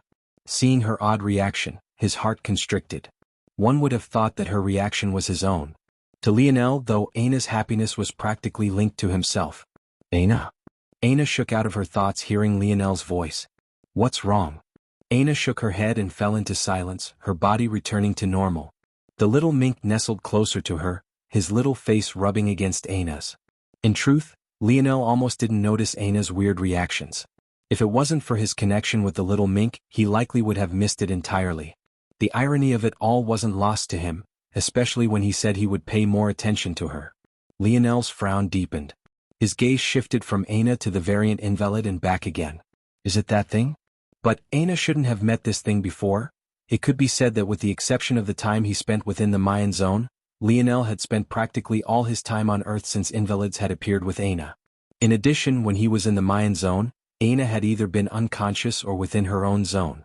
Since invalids didn't appear within zones, at least with Lionel's current comprehension, it was impossible that Aina had met this variant invalid. Of course, this was all deduced under the speculation that Earth didn't have invalids before the metamorphosis descended. Lionel felt that this was a fine assumption to make, even when considering the fact Aina came from a hidden family of Earth. Invalids were just humans who failed to awaken their abilities and thus lost their consciousness. Variant invalids were just invalids who managed to reawaken their consciousnesses. But, by then, they would no longer be the version of themselves they once were. Unless, does Aina know this invalid from when it was a human? Lionel pouted slightly, mostly because from what he could see, despite the odd coloration of its skin, this variant invalid was quite a handsome young man. Lionel shook his head. This wasn't the time to be thinking of such things. He looked back toward Aina. Do you want to leave and come back another time? From the flow of battle, I doubt that this invalid horde will be able to breach the walls during this wave. They'll likely need 2 or 3 more attempts. Aina looked toward Lionel. She could tell that Lionel sensed something amiss about her reaction earlier and wanted to take some pressure off of her. But, no. Aina's voice came out somewhat coldly. In fact, her demeanor somewhat shocked Lionel. She sounded as though he had said something to enrage her. Aina looked away from Lionel's surprised gaze, not saying anything further. The little mink peeked over her shoulder as she faced away, sticking out his little pink tongue toward Lionel. Lionel was really at a loss this time. Miles Luam. His life should have been perfect. He was the heir to one of the few most powerful families of Earth. He was already given the junior governor duke title by his father. He awakened an S-grade ability that granted him power and strength in addition to the status he was born with. However, ever since that matter of several months ago, everything had been going downhill. He had expected that upon reporting these matters to his father, he would gain control of the resources he needed to hunt Lionel down and end all of this. But not only did he not gain the support he expected, his power in the province was restricted even more than it originally was. As things stood now, Secretary Marquisette Maya was effectively the leader of the province despite the fact she never seemed to be around. Despite this, she somehow managed to oversee everything, and even the small tricks he tried to play to gain back power were snuffed out by her with a casual thought. Miles could hardly believe it all. His father had actually chosen to abandon his heir in favor of an old woman masquerading as a young beauty. Maybe the worst part about all of this was that he was slowly being ostracized. Due to the matter of him bombing his own citizens, a scapegoat needed to be trotted out. Miles understood this, it was just that he never expected that the scapegoat would actually be himself. The nobles painted him as an immature, rash individual who was too young to be fit to lead or ever lead for that matter. This caused him to lose a great amount of influence. This would have been fine under normal conditions. After all, the title of Duke was hereditary, at least historically. The issue was that the title of Governor-Duke wasn't so simple. During the transition of power between father and son, though Miles would have an inside track as his father's chosen heir, he would still need to fend off competitors. This blend of hereditary titles and democracy was how the Empire continued to breed talents. Though one would be hard-pressed to say that the Empire were the good guys, one thing you couldn't say was that it had incompetent nobles. Any family that raised incompetent heirs would just as quickly lose their status as nobles. Due to this, there were no shortage of prosperous, once royal families, looking to claw their way back up to the top. So, a position like Miles was constantly being eyed. It was no surprise then that Miles was racking his brain trying to find a way to claim back what was his. But rather than good news, everything only became worse. Just a few months ago he learned that Maya was pregnant. Back on 21st century Earth, this would mean the end of a woman's career for at least a couple months. However, in modern times, it was as easy as breathing for Maya to have her embryo transplanted out of her body and into a machine that could nurture her baby far better than even her own body could. This seemed like a useless tidbit of information, but Miles was almost certain that this child was his father's. If his conjectures were correct, he was finished. This reality left Miles, who once sat atop of the world, in a tailspin.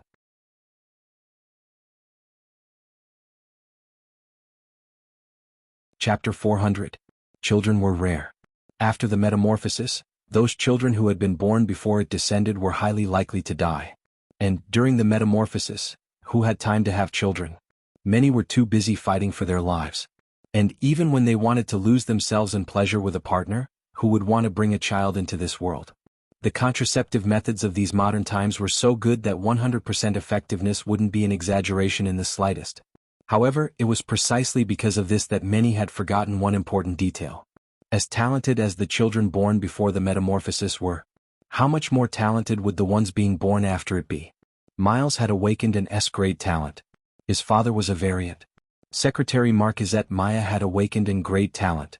With the genes this child would have, Miles had little faith that this baby would be untalented.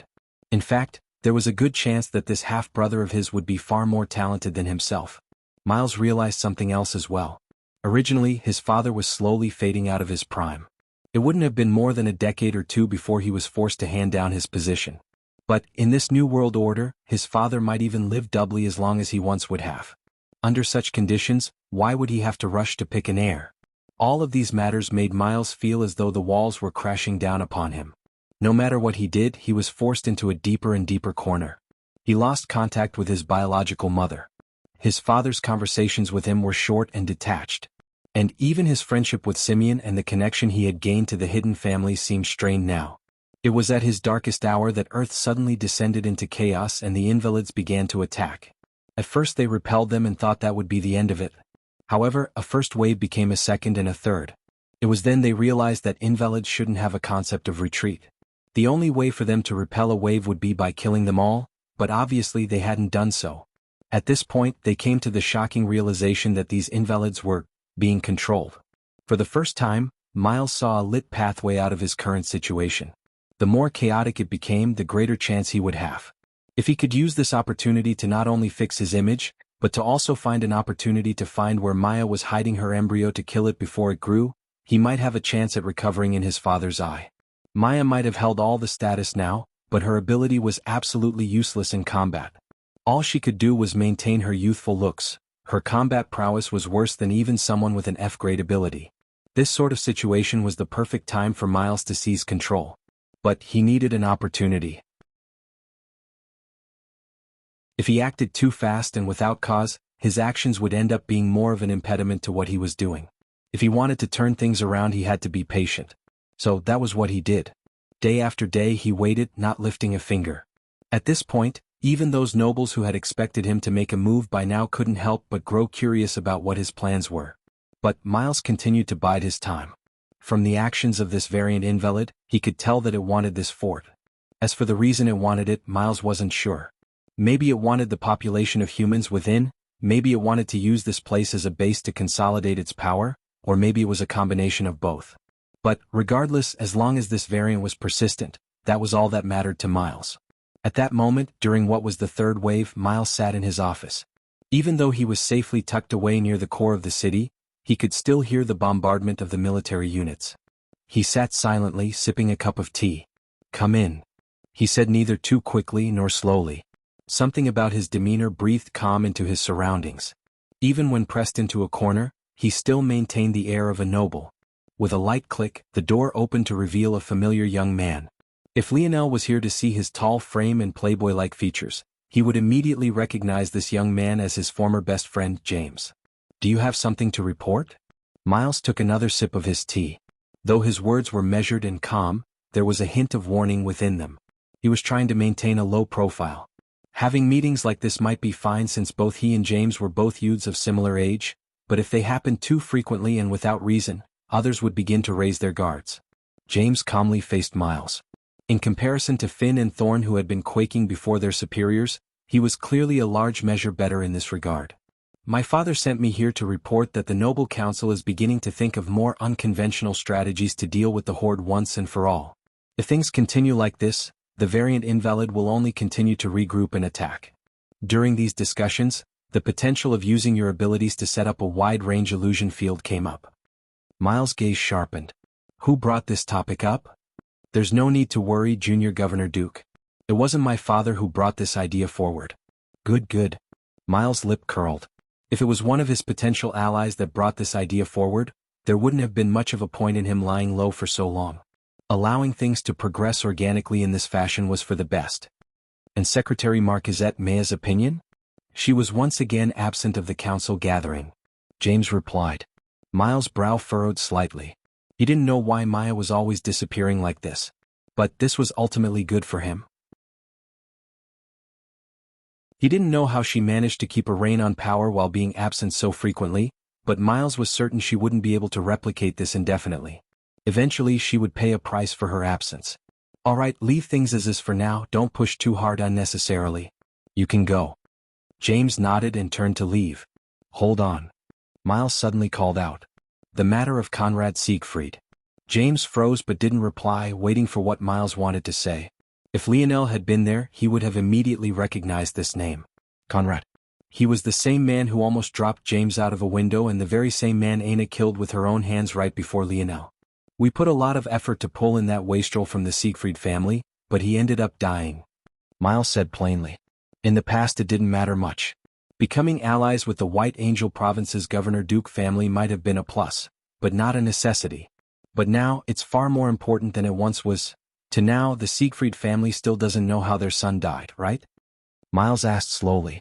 James shook his head. They didn't know. To now, they probably still thought Conrad died in his own or beneath the claws of some invalids. But it went to show how little they cared about this son. Despite knowing the metamorphosis was coming, they didn't even stop him from playing in the national championship game. You said that he was killed by that Aina girl the Simeon came to get, right? A smile creeped up on Miles' face. The Brazinger family wanted to abandon him, huh? Since that was the case, head spin a nice little web. For such a powerful family, such a thing would hardly be enough to inconvenience them. In normal times, that is. Miles knew some things many didn't do to his relationship with Simeon. He might as well use them to his advantage. James nodded somewhat more stiffly this time and turned to leave again. This time Miles didn't stop him. Soon the third wave ended and days later the fourth began. Without a choice, the Council of Nobles called Miles forward. The junior Governor Duke took his first step toward reclaiming his lost status.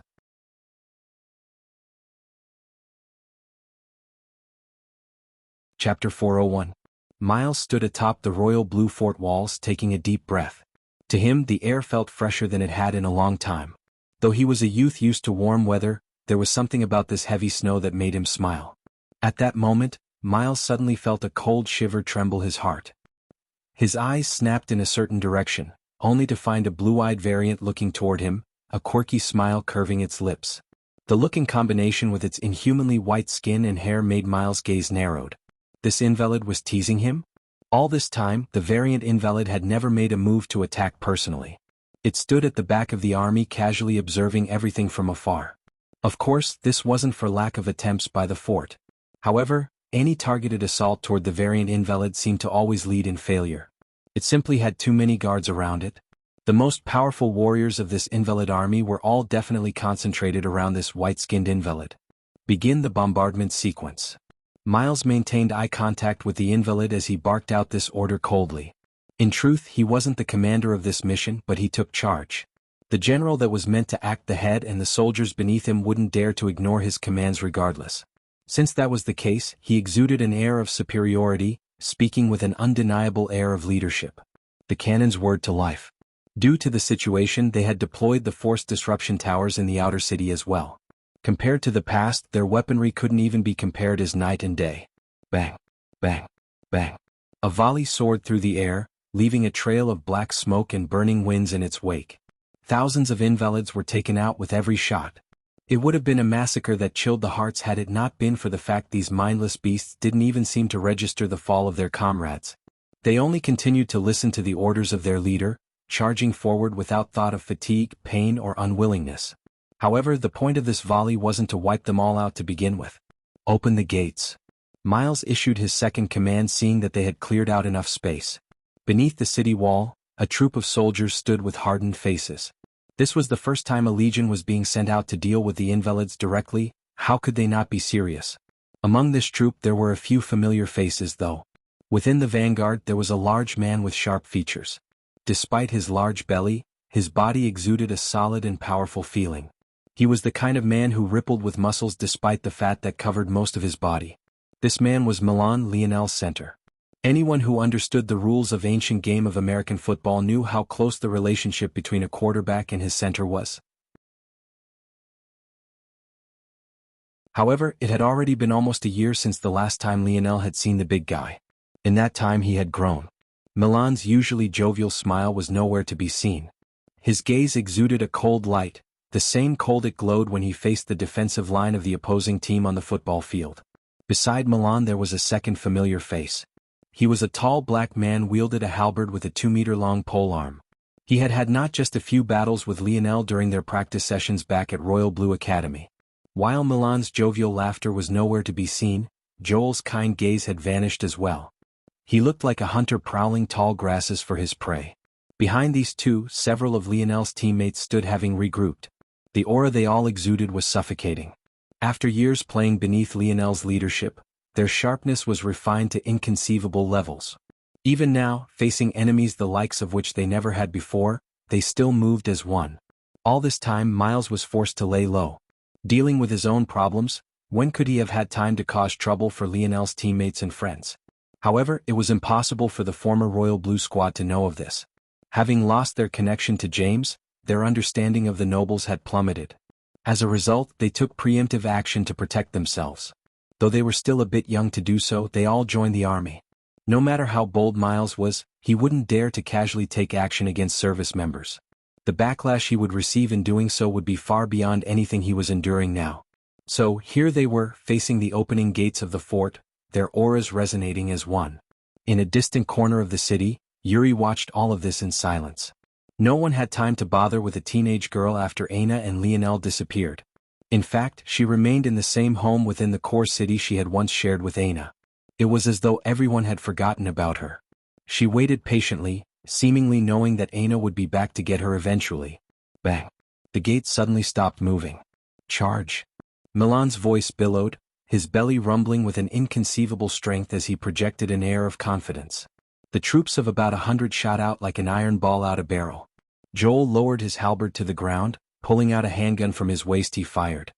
His gaze tinged a slight red as he mowed down invalids with a cold efficiency. If a football fan saw him in his current state, they'd roar out that Headhunter Joel had returned. Every one of his bullets traveled through an invalid's head, his speed causing one's heart to tremble. Milan stood at the helm of the troops, his chest and belly flaring outward. A towering energy shield appeared before their vanguard, protecting them from all sorts of long-range ability invalids. A third of Lionel's teammates stepped forward. He was a man even larger than Milan. He stood a full head taller, but his body didn't ripple with muscle like the latter's. In fact, any ripple it had could only be described as undulating fat, waving about his body like a tsunami. This teammate had brown skin and a red line down his forehead. He was the left tackle of the Royal Blue football team, the protector of Lionel's blind side, Raj. He stamped down a foot hard, causing the ground to undulate. At that moment, the thick sheets of ice shattered, clearing the path of slippery death traps and causing several invalids to lose their footing. Forward! Milan roared. From the top of the city walls, Miles watched all of this with narrowed eyes. The truth was that he didn't even know who these men were. In his mind, he was only thinking about how to bring such a powerful squad under his control, having no idea why such a squad was formed in the first place. Miles placed this thought to the back of his mind. It was time for him to act.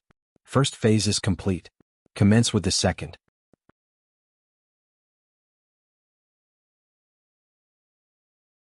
Chapter 402. Miles stepped to the edge of the walls, taking a deep breath. A strong surge of force whipped around him, forming rainbow-colored clouds around his body. The rainbow clouds continued to grow in size, blanketing the area around Miles at ever-increasing speeds. As the battle below raged on, it was hard for anyone to take notice of such a phenomenon. Many weren't qualified to do so. Though rainbow clouds should have been something that captured the awe of all, the truth was that most didn't have the affinity necessary to sense them because they were formed of dream force. By this point, it couldn't be more obvious why it was that Miles' ability was useless against Lionel. The former had an ability reliant on a force that practically bowed down to the latter. The clouds eventually grew from covering just a few tens of meters to over several hundred. Very quickly, it covered over a kilometer. Miles had been able to cast an illusion over tens of kilometers worth of city. This much was most definitely possible for him. The only question was whether or not he would have the time he needed to do it. But there were two things working in his favor. The first was the invalids were too far from him and most of them likely weren't even aware of what he was doing. And the second reason was as the descent of the fourth dimension accelerated toward completion, Miles could slowly feel his ability strengthening and growing. Now, whereas it would have taken him several hours to reach this level in the past, it only took him a little over half an hour to reach this point. Miles' gaze flashed open, the troops below were still battling, but they had fallen into a stalemate. But this was perfect, this was exactly the situation they wanted. The reason they were in a stalemate wasn't because their momentum had stalled, but rather because they were pacing themselves to maintain their stamina for a final push. Within the vanguard, Milan, Joel and Raj manned the core. Joel became their main source of attack, Milan was their defense and Raj was their crowd control. They worked together seamlessly, waiting for the perfect opportunity to lash out. On the football field, and in any sport for that matter, momentum was an important but abstract concept. Yet, as a team that rarely if ever lost, the Royal Blue Squad had a perfect grasp of it. When it was time, they would be ready. The rainbow clouds blanketed the battlefield at that very moment. For the first time the troops could see them clearly. The invalids began to act erratically, their senses being completely cut off. Miles' ability had many different uses. Just like Simeon, he was able to slowly learn about it over time and refine it. Though he could weave intricate illusions, doing so used too much of his stamina and took even more time. However, if he broke down the illusions into their individual parts, he was able to gain sometimes even better results for a smaller sacrifice. For example, it was possible for him to target particular senses. In order for an illusion to work, Miles had to ensure that all 5 senses were accounted for. Whether it was touch, smell, sight, it all had to be perfect or else the illusion could collapse. But, likewise, this meant that Miles could hone in on specific parameters and tweak them to his liking. He could target touch and make the same amount of pain feel 10 times worse. He could target scent and force even the most veteran of hunting dogs into a corner. He could target sight and make a person feel as though they had been blinded, never to see anything ever again. This was what abilities could do. The possibilities were endless as long as one had the creativity and talent to accomplish it. When Miles' experiments were taken to their logical extreme, he created an entirely new technique. And he called it sensory domain. Miles' gaze blazed. Within his sensory domain, everyone was under his control. He could strip a person of all their feeling. Their sense of touch, sight, hearing, smell and even taste, he could snatch them all. And that was exactly what he did. In that instant, the invalids became a complete mess. They couldn't see what enemies they were targeting, they couldn't hear where they were coming from either. Only those who had relatively sharp senses could use their sense of force to make out where the troops were and target a general direction, but even then, there were too few of them. If I could cut off proprioception and the ability to sense force, I would be undefeatable. Author's note: proprioception is the ability of a person to tell where their body parts are in relation to one another.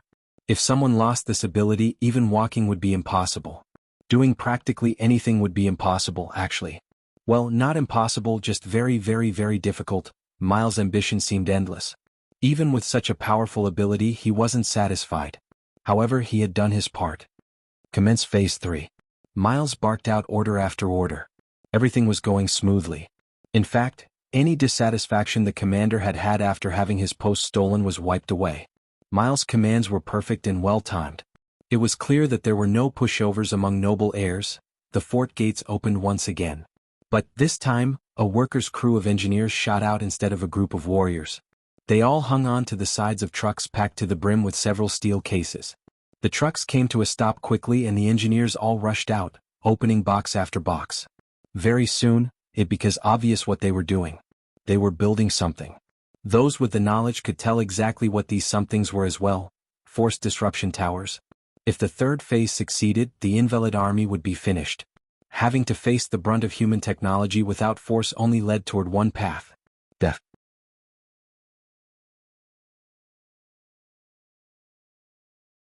Chapter 403. The engineers got to work with an avid quickness. Though they were assured that everything was under control, these men and women were ultimately used to lives spent in labs and private workstations. Something like a battlefield was completely foreign to them. Though they had had some run-ins with danger on their way to the fort, it had already been over a year since then. They had gotten used to their lives of comfort and leisure again. Many of them weren't even willing to be here. But they had lost the luck of the draw, so this was their only remaining option. It was no surprise then that many of them would be shaking and quaking as they worked. But luckily there was the vanguard of troops protecting them from all sides. As they noticed they weren't in any danger, they were able to work faster and faster. In the distance, Lionel and Aina watched all of this in silence. It had already been a few days since they began to monitor the fort, so they were quite used to the flow of things. However, this plan the fort sprung was completely out of their expectations as well. Aina seemed to still be mad at Lionel and spent all her time cuddling with little Blackstar. As though that wasn't bad enough, even little Tali betrayed him as well. Usually, little Tali could only interact with Lionel due to the hazard it presented. But who knew when the little guy got intelligent enough to steal Lionel's Force Crafter gloves and pass them over toward Aina? Somehow both his partners favored Aina more than him. Though Aina was still mad at him, Lionel couldn't help but chuckle at this. Didn't this just mean he had excellent taste? Of course his woman would be beloved by all. Ah! Lionel's breath hitched when Aina turned back to glare at him. It couldn't be that she heard his thoughts, right? Her gaze seemed to spit fire as though saying, "Who's your woman?" Lionel's father had always warned him that a woman's intuition was scary, but he never really believed it. Back then, Lionel thought his mother had ditched them, so he never trusted his father when it came to advice about women. What would an old man who couldn't even keep his own wife know about that topic? Now that Lionel thought about it, his old man had told him a long time ago to stop confessing to Aina and that she probably thought he was annoying.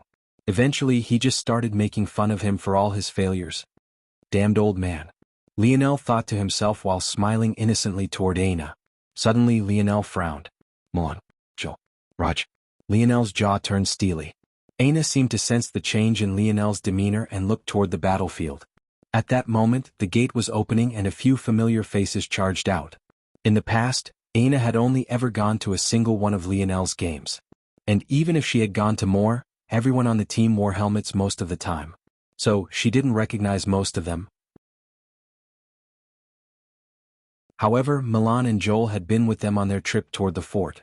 Seeing them, she immediately knew what Lionel was thinking. Did Miles force them to do this? Lionel's expression became cold. His gaze locked onto the battlefield, not moving a single inch away. Even the smallest detail didn't escape his sights. A pressure slowly built around his body, but he didn't make a move. What if Miles acted like he had before and forgot everything for the sake of killing him? Even if Lionel himself might be able to survive the bombardment now, that didn't mean that he would always be able to. In addition, what about the others? So Lionel waited. When he saw the engineers come out and begin to build the force-disrupting towers, he took note of it all. To his side, Aina rose from her squat near the ground. On her back, the massive curved box that carried her axe was there. But in her hands, a great sword took the stage as her main weapon. Something told her she would have to move soon.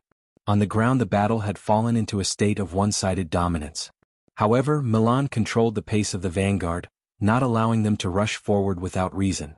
Their main priority was to protect the engineers.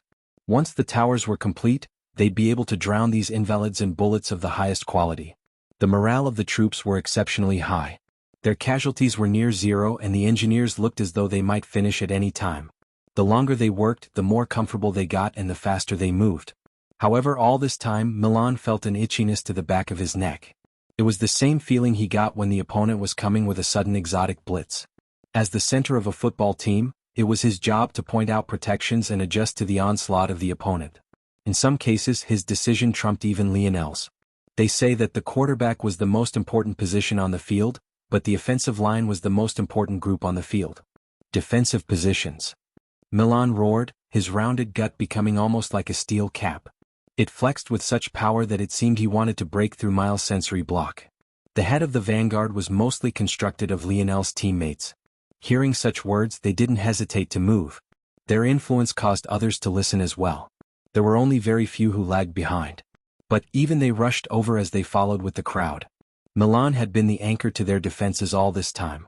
There was no way they would snub his command without reason or cause. At that moment, on the top of the walls, Miles, who had been quietly observing everything, suddenly felt uncomfortable as well because the variant invalid's smile still hadn't faded. In fact, it continued to look at him from start to finish as though observing something that made it curious. The white-skinned invalid's smile suddenly became a grin. Its handsome face distorted, revealing a jagged row of teeth. Its mouth outgrew its body in the blink of an eye. Soon after, its entire body more enlarging and sprouting what felt like mountains of white fur. What once was a handsome young man became a towering wolf that was easily half the height of the tall steel walls of the royal blue fort. Its jagged teeth shone beneath the drifting snow. Roar!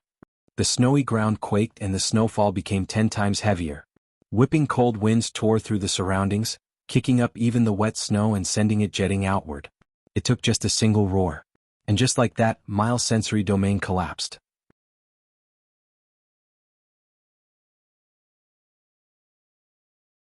Chapter 404. Milan's expression hardened. The lost invalids suddenly grew focused once more. Whereas they hadn't had any direction in the past, they could now see their targets. Miles hadn't expected such a thing to happen. He had thought that his ability was infallible. He had considered the possibility that his ability could be ignored by some powerful existences with stronger minds. But he hadn't ever thought that it would be possible to dispel its effects on others in this fashion. In truth, this lack of preparation could only be blamed on Miles himself. Ultimately, any force-based ability was reliant on force to manifest itself, obviously.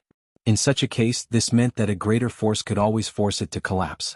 One might think of how scared others were of the Dream Abode in Brave City and assume Dream Force to be infallible, but this couldn't have been further from the case.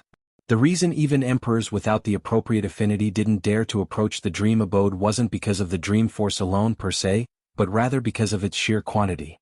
The abode represented a vast store of Dream Force.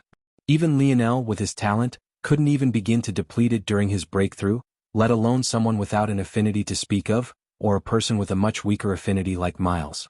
However, if Lionel were to try to replicate the abilities of the Dream Abode himself, without its support, he would end up dying from exhaustion before he could cause the likes of Anared or Jaelnia to feel threatened. And in such a case, how could the stores and strength of a variant invalid not absolutely crush someone with a mere S-grade ability like Miles? The white wolf stood at over 5 meters tall, its majestic coat and mane whipping about beneath its strength. Its low growl crawled over the battlefield, sinking into the hearts of all those who heard it. At that moment, the 12 guards around the variant invalid all shot forward at once. Their reserved auras surged out like a tidal wave, each and every one of them carrying an ice-type ability. It was clear that the variant invalid had hand-selected its guard and not a single one of them was below the SSS grade. Shit. This was the only word Milan could think of. He could feel that the engineers had begun to panic. Any speed they had gained from growing comfortable plummeted. Whereas it might have only taken them 10 more minutes to finish before, now it wouldn't be surprising for it to take another half hour. At such a pace they were screwed. Even if it was just 10 minutes left, they would be doubtful to finish. Miles watched all of this from the top of the city walls, his gaze turning steely. This was likely his final chance and he couldn't act rashly either. Order the retreat, Miles said after some deliberation. The commander sighed a breath of relief. He had expected Miles to close the gates and leave them all out there to rot. This would have been very much in line with Miles' usual actions. However, Miles knew that he was on a short leash. As much as he didn't want to risk the city by leaving the gates open for a second longer, if he abandoned them outside without even trying, any prestige he had managed to scrounge up would collapse once again. Retreat. The scrambling engineers felt as though they had heard the most beautiful word to ever exist. They didn't hesitate to abandon their work. In fact, they didn't even bother to pack everything back up again. They rushed to the sides of the trucks that brought them here, clamboring into the open trunks and hanging off the sides to the best of their ability. Many of them started screaming for the drivers to go before the rest of their colleagues even stepped forward. It was clear that in such a mind state, the 30-minute deadline was far too optimistic. They had already lost all will to fight. At that moment, the 12 ice guards had reached Milan's vanguard. Having no choice but to protect the retreat of the engineers, they manned the rear. Milan's large belly flexed once again, his strength pouring out and forming another shield of force. Veins popped across his forehead as he layered the shield again and again. He knew that against such enemies just one was far from enough. His ability might have been similar to James, but James' ability was of the grade while his was C grade. Though in the past year Milan managed to progress it to the B grade, what was that in the face of so many SSS grade threats? Bang! Milan's efforts were shattered in the blink of an eye. Raj slammed his feet to the ground in an attempt to slow their approach, but the ice guards reacted even faster, a sharp ice elemental force surging around them as they froze the ground beneath their feet solid. No matter how hard Raj tried, he couldn't seem to cause another earthen wave. He could only raise his assault rifle and begin to fire madly, the recoil of the hefty gun causing his fat to undulate once again. Well, cover retreat. Milan roared. Joel and Raj unloaded their clips. They no longer cared about reserving supplies or their strength. Their only thoughts were of covering for their teammates. Among those who had been forced to join the army as a veil of protection from Miles, there were a few so young that Coach Owen hadn't even allowed them to see the field. Yet now they were thrust into the middle of war. Damn it, rookie. If I can see your face instead of you hauling ass within the next second, I'm gonna put a bullet in your kneecap. Milan roared. Forget a kneecap, he'll lodge one in your ass if you don't make it to the gate in under 5. Joel barked right after. They might haze these rookies and give them a hard time, but when it came down to it, it was their role as seniors to protect. They could sense the hesitation of their teammates, but not everyone could stay behind. What would be the point of their decision then? The three shooed them away, their roars being half drowned out by their rain of bullets. It didn't matter if they worked, all they cared about was slowing them down by an extra minute, an extra second, an extra step. Fuck, since you like the cold so much, go to hell. Raj ripped a grenade from his hip and bit the pin off. He threw it with all his might, watching as it rebounded off the iced ground and toward the ice guards. Raj, hell is hot. Joel mumbled. Fuck, that just means these damned popsicles'll be melted into a puddle of their own piss. The three men laughed, their bullets never stopping. In the back of their minds, they seemed aware it would be impossible to retreat with everyone else.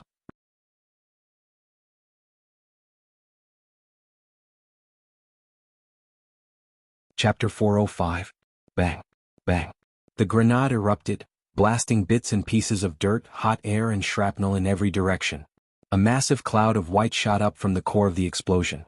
But before anyone could even sigh a breath of relief, an ice guard shot out from the dust cloud, gliding across ice of its own creation like a silent assassin. Shit. Joel brandished his halberd, the trigger of his rifle echoing a hollow click.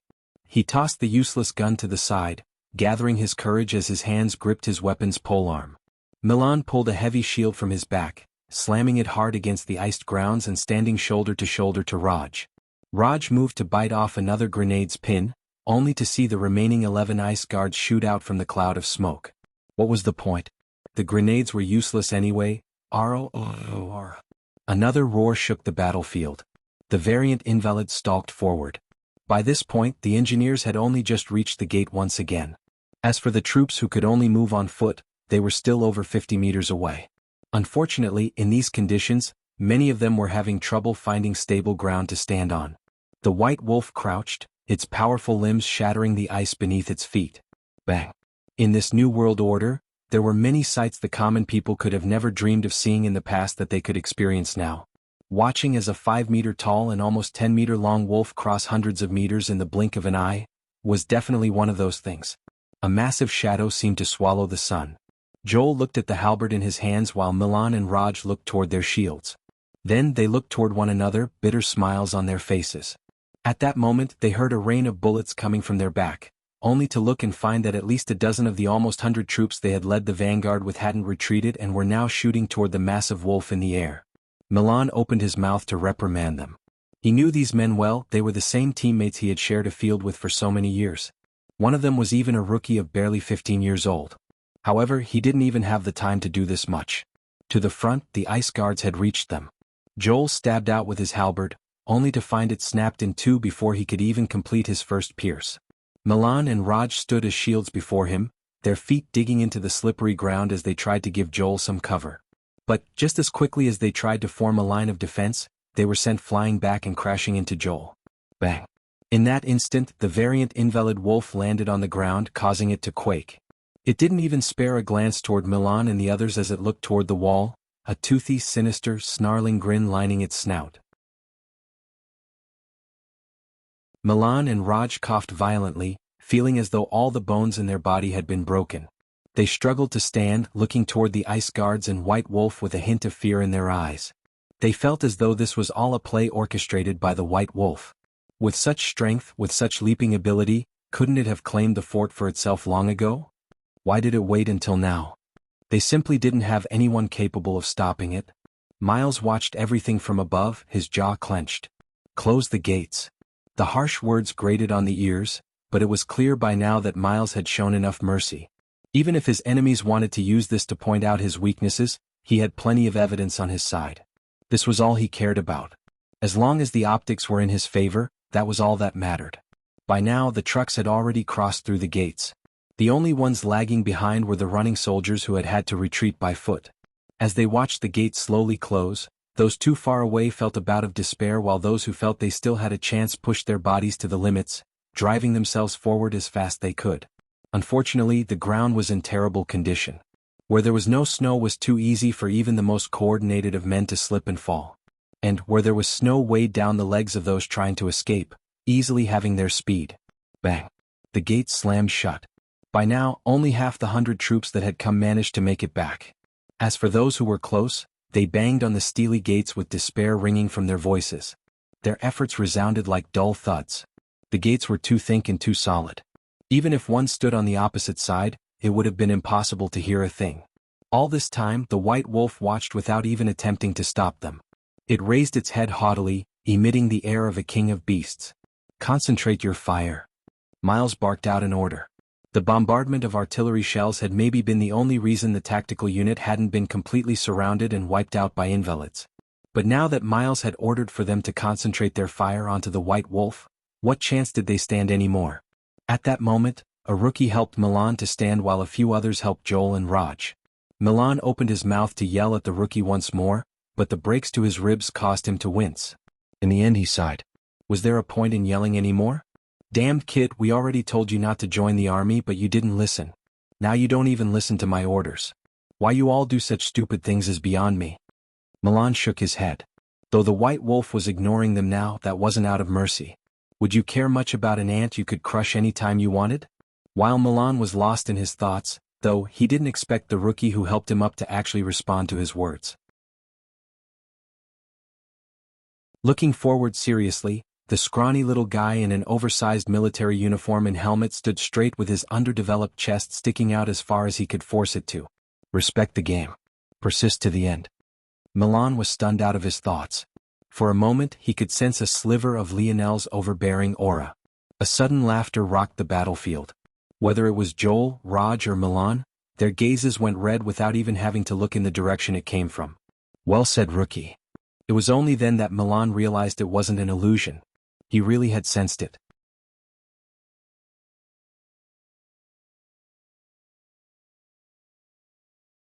Chapter 406. Lionel suddenly manifested from thin air, his appearance causing no small number of people a great deal of shock. A wide grin spread across his face as he looked toward his teammates. Any rage he had been feeling vanished, replaced by a gratification he had yet to feel in his life before. "Captain?" They didn't have time to think about how Lionel had suddenly appeared here, or how he was somehow already blocking the path between them and the White Wolf. After registering that Lionel was actually here, the faces of his teammates changed wildly. "What the hell are you doing here? Are you trying to die?" The whirring of the cannons atop the walls never stopped. The truth was that from the vantage of those up above, it was impossible to hear even their screams, let alone noticing the sudden appearance of a single person on such a large battlefield. Even now, no one but those on the ground had noticed the addition of Lionel.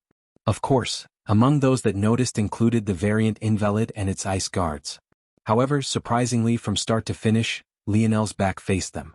It was as though he was showing the same disregard for the White Wolf that it had shown to his teammates. Who cared about when you stomped an ant as long as it was done? This sort of air of confidence was something the White Wolf hadn't sensed from an enemy during this war. Such a feeling caused its toothy grin to become more sinister, carrying a more bloodthirsty air to it. Lionel patted the rookie's shoulder. "What's your name?" As part of the hazing ritual of their football team, every rookie was only known by exactly that title. They didn't have the right to have their own names until they passed through a year of initiation. It was only after this that they were allowed to have their own identities once again. So, when the rookie heard Lionel ask such a question, he immediately went teary-eyed. Technically, he should have already passed through initiation a long time ago. But, due to the various circumstances surrounding the metamorphosis, he had been stuck in his role as a rookie for over double the time he should have been. However, somehow hearing Lionel's words made it all worth it. "My name is Drake, Captain." Lionel smiled. "You did a good job, Drake. Supporting your brothers is exactly what a man should do. But, remember in the future to only do things within your means, do you understand?" Drake stared blankly at Lionel before lowering his head like a wronged child. Lionel shook his head and patted Drake's shoulder again. "Though things worked out this time, you also have to realize that your seniors wanted to sacrifice themselves for your benefit. If your life wasn't saved in the end, then wouldn't their sacrifice have been for nothing?" Drake's gaze lit up with understanding. But because he was looking at the ground, no one noticed. Still, Lionel felt that he had said enough. Any more would just be beating a dead horse. Lionel looked up and toward the rest. Though some of the faces weren't from the Royal Blue football team, he smiled toward them nonetheless. For a moment, everyone seemed to forget that they were on a battlefield.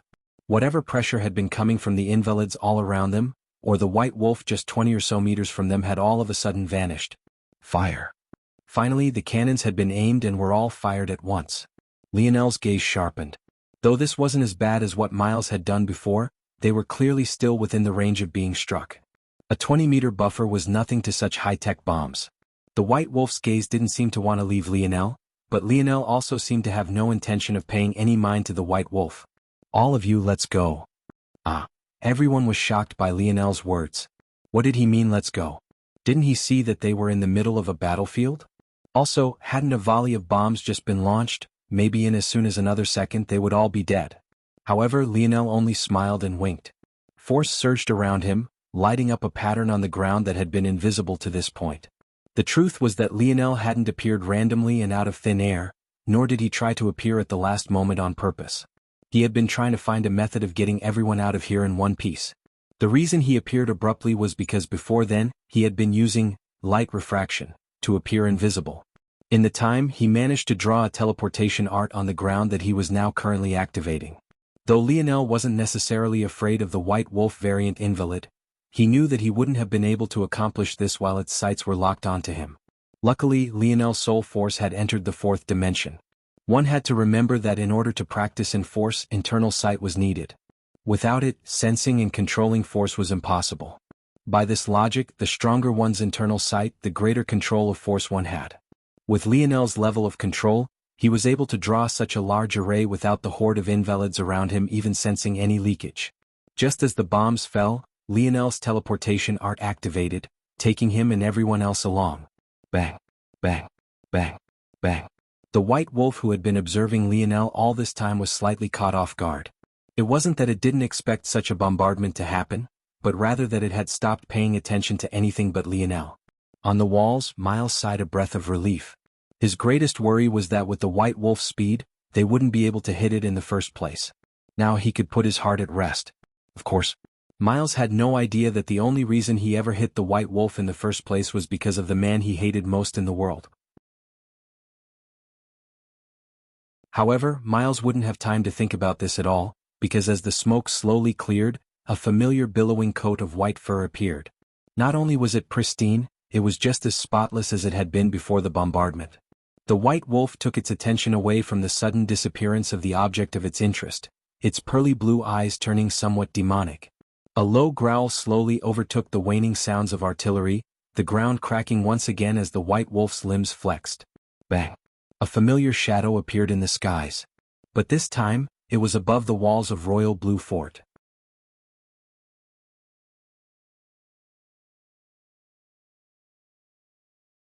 Chapter 407. The soldiers manning the fort walls were completely caught off guard. None of them seemed to have proper measures to react. Before anyone could even begin thinking of counters, the white wolf had already landed atop the walls. A strong paw swept across, taking a troops of over dozen out in a single attack. Blood and screams of agony reigned. Some fell from the walls, but even those who were lucky enough to land upon it felt as though every bone in their bodies had been broken. Just like that, the proudest feature of the fort was conquered.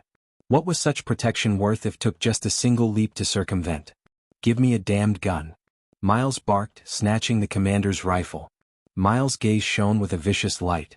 The situation seemed bad, but it also represented an opportunity. This stupid beast didn't realize that the moment it jumped to the walls of the fort, it had entered the range of the force disruption towers they had already set up. This ultimately meant that not only was it mostly restricted to only using its physical strength, but it also meant that true 25th century technology could be rolled out. Execute Plan B. Bring out the weapons. The commander regained his bearing beneath Miles' orders. Though he was a military official, the truth was that due to Royal Blue Province's special locale, most of its military personnel were admirals. Their experience with ground combat was limited. However, as an heir to a Governor-Duke family, Miles had been trained in all sorts of matters since his youth. Regardless of the situation, he would be ready. Beneath Miles' orders, everyone quickly regrouped. Down below, the army of invalids, led by the 12 ice guards, began to launch an assault against the fort walls. But Miles focused on the situation at hand. At the rate they were going, it would take them several hours to breach the walls. But the White Wolf invalid was an immediate problem. Miles knew that his ability was useless against the White Wolf. Plus, beneath the influence of force disruption towers, his ability was also far more difficult to deploy. Since that was the case, he would rely on modern technology. This was the advantage Earth had in comparison to other worlds.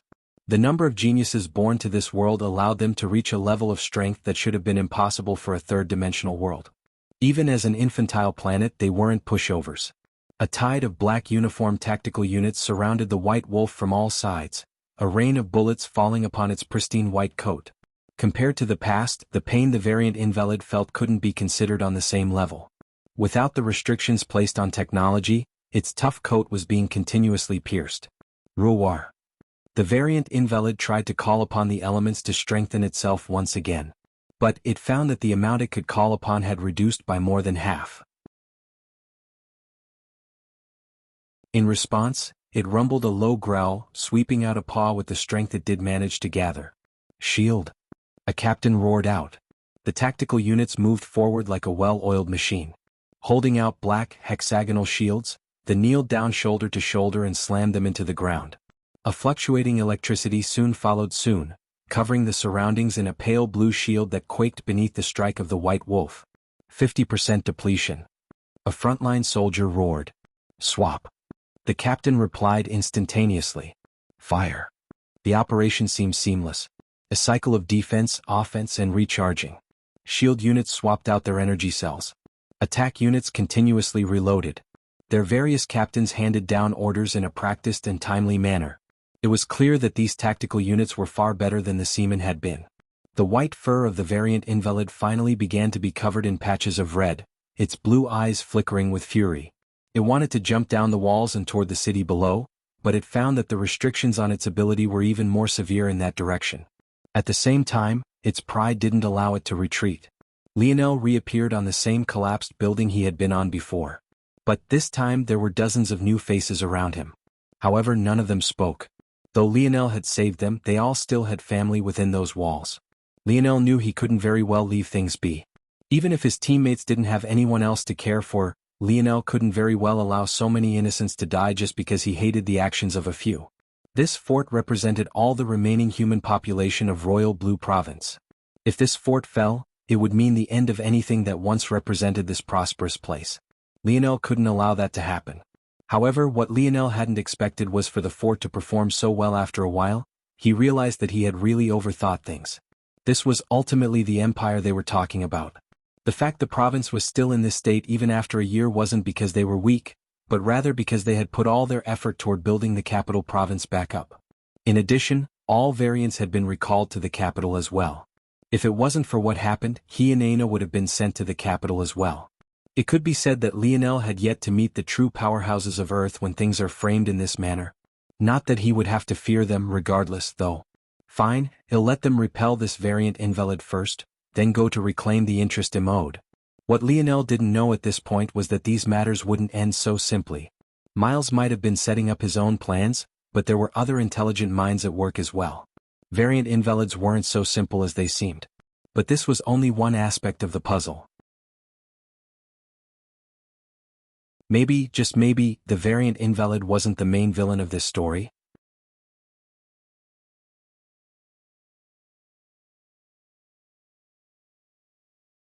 Chapter 408. Are you sure you want to do this now, Joseph? At that moment, Lionel wasn't the only one observing the situation. It was impossible that he would be.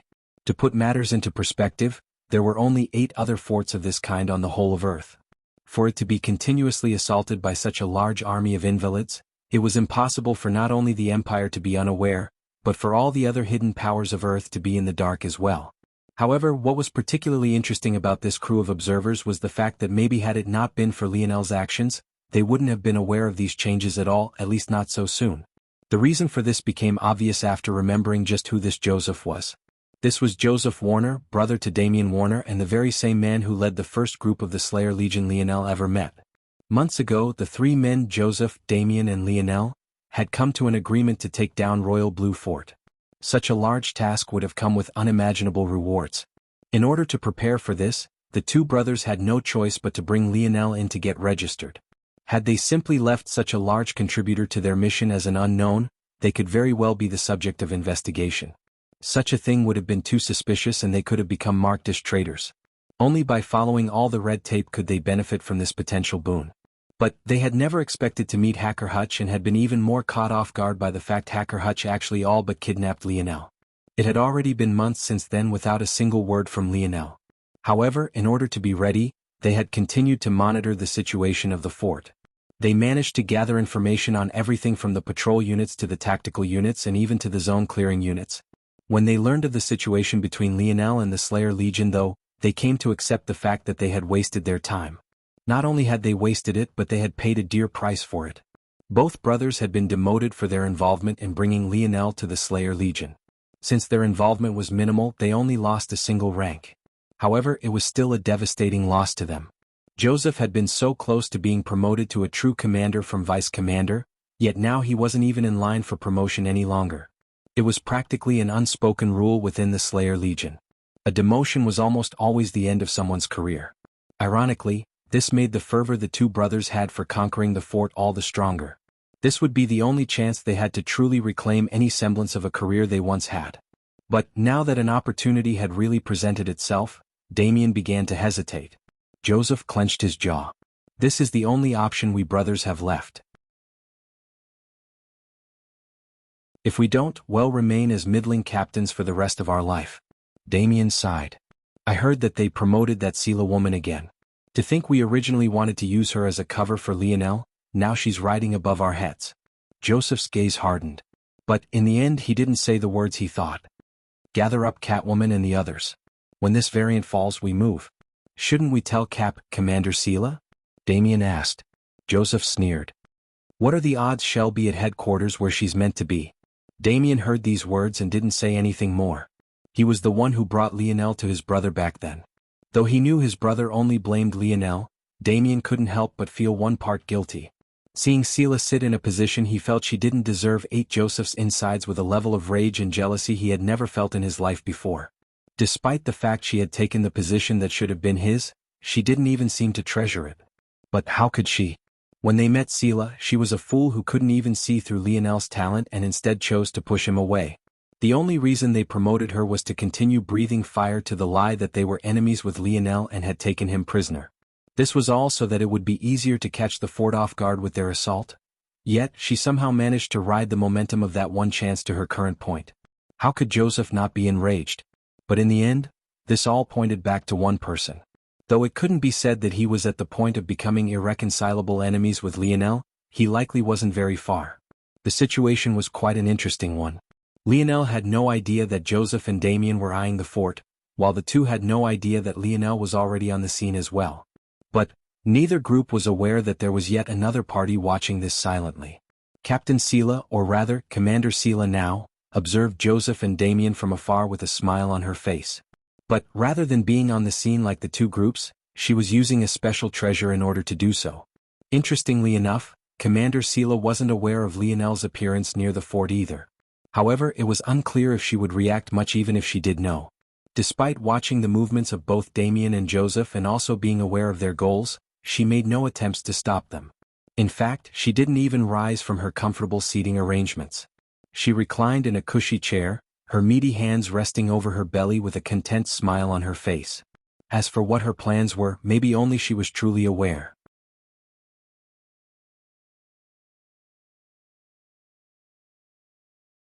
Chapter 409. Cap, who's this? Seeing that the situation was much better than they originally thought it would be, the guys somewhat relaxed. Now that their faculties were somewhat freer to think of other things, they finally noticed a silent figure sitting on the snowy roof of the collapsed building. It was quite obvious that she was a woman. However, from the glimpses of her face they had seen, they didn't recognize her. Even if they ignored the scars, they didn't remember ever seeing such a woman before. Compared to the past, the inflammation of Aina's scars had lessened by a large margin. So, while they still felt that this figure they didn't recognize wasn't very attractive and was quite pitiable, they didn't feel the same deep revulsion the people of Terrain had felt. Still, many of them were still inwardly sighing a breath of relief. Did this mean that their captain had finally moved on from Aina? They had already lost count of how many times they'd tried to convince Lionel to consider other women. For a 5-star quarterback to finish high school as a virgin? It was a waste of nature's gifts. They had shed no small amount of tears. So, even if this woman wasn't up to the standards they believed their captain deserved, at the very least she was a step in the right direction. Unfortunately.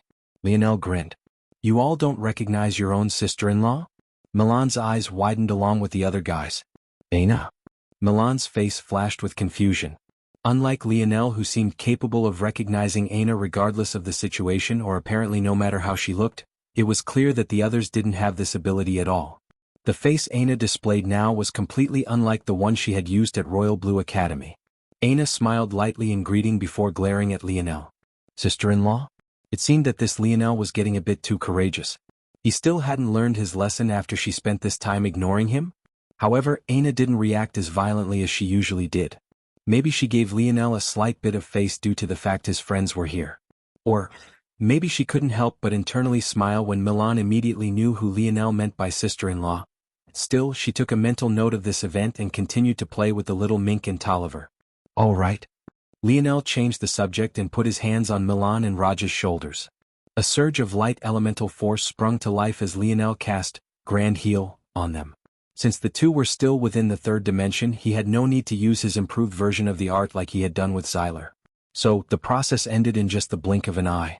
Milan forgot his shock about Aina and aimed it all toward the changes in his body. All the aching in his ribs suddenly vanished. In fact, he felt better than he had in years. As an offensive lineman, Milan spent his life in perpetual injury. He had long since gotten used to playing through the hurt. This was maybe the first time in a long time that he was actually completely healthy? Cap. Raj's mouth widened in surprise. I thought you awakened a sensory ability? Did you awaken a second ability? Lionel's teammates looked toward him in shock, especially the rookie Drake. It was as though they were looking at a god in the flesh. Though they had heard a lot about powerful abilities through rumors, they had never once heard of a person awakening more than one ability. Lionel chuckled and shook his head. Though Earth was quite advanced in many things when it came to understanding of this new world order, they were still quite lacking. There were many times in the past where others mistook Lionel's snowy star owl lineage factor as his ability. This only made sense though. Earth had yet to begin creating its own magic systems. Even Terrain, which was considered to be near the bottom of the barrel in terms of worlds, had begun to refine their own. Jolnia's fall style was exactly this. Terrain focused heavily on styles and the boost it could give to their overall combat prowess. But Earth? It had yet to find itself. Thinking of this, Lionel looked up into the sky, trying to find their second moon and the location of Camelot. Unfortunately, the heavy snow guaranteed that that sky would be covered in a dense swath of clouds. Even if Camelot was right about him, Lionel wouldn't be able to see it. Lionel couldn't help but wonder how the saga between Earth and Camelot would end. Maybe Camelot would be the trigger Earth needed to begin building its own magic system. With Earth's ingenuity, Lionel had no doubt that they would soon forge a path of their own. Just think about it, even with a magic system to speak of, even without force, Lionel was now watching what was effectively an army of mortals slaughter a variant invalid with strength almost comparable to an entity of the fourth dimension. That was unimaginable for the vast majority of worlds. In fact, Earth might be the only place capable of achieving such a thing. Lionel smiled and shook his head. With me here, you all don't have anything to worry about. I won't let what happened last time happen again. Lionel looked back toward his teammates, a stern determination on his face. A group of over a dozen men looked back toward him, not an ounce of doubt in their gazes. It seemed that long ago, Lionel had become far more than their quarterback. Aina peeked back toward this scene, her eyes hiding a swirl of emotion. The sight of Lionel leading a group of men and earning their respect and devotion. He looks most attractive like this. Aina's eyes widened at her own thoughts, a furious blush lighting her features as she looked away. Unfortunately, no one would see this sight. Cap. That white wolf is done. Drake suddenly called out. Lionel looked back to see that the rookie was correct. That white wolf was on its last legs. Is this really all a variant invalid is capable of? Lionel couldn't help but frown. He had heard so much about their legend and even more about their intelligence. But this one fell because it not only lacked strength but also because its mind was lacking. Lionel's pupils suddenly constricted, his head snapping toward a certain direction. What he saw shocked him to no end. Tanks. Dozens of them. Each fitted with a long barrel that swayed with their every movement. The Slayer Legion? Lionel looked back toward the collapsing white wolf. They want to take advantage of this situation? But something fell off. Sparks flew in Lionel's dreamscape. But without enough information, no connections could be made. Let alone realizing what was wrong with this picture, Lionel didn't realize there were sparks forming at all. Author's note below.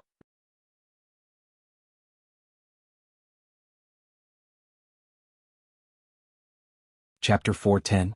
Lionel's frown deepened as he watched the Slayer Legion's forces move in. This is likely the best chance they have to take down this fort. If I was making the decisions and was desperate enough, I might choose to attack now as well. If Lionel was participating in the operation, he would feel more confident in the success. But the main problem was that he wasn't, and he also didn't trust the Slayer Legion to protect the innocents that might get swept into this situation. The fact that they chose to attack now instead of waiting until the invalids below dispersed told Lionel one very obvious thing. They wanted to use the invalids to their advantage. If Lionel was leading this charge, he would wait until both the White Wolf was killed and the invalid army had been driven away. Only then could he minimize any potential casualties. But whoever was leading these troops obviously had no intention of doing this. These bastards. Lionel's expression flickered with rage. On the fort walls, Miles finally let go of a rock that had been weighing heavily on his chest. Subdue it. Miles commanded.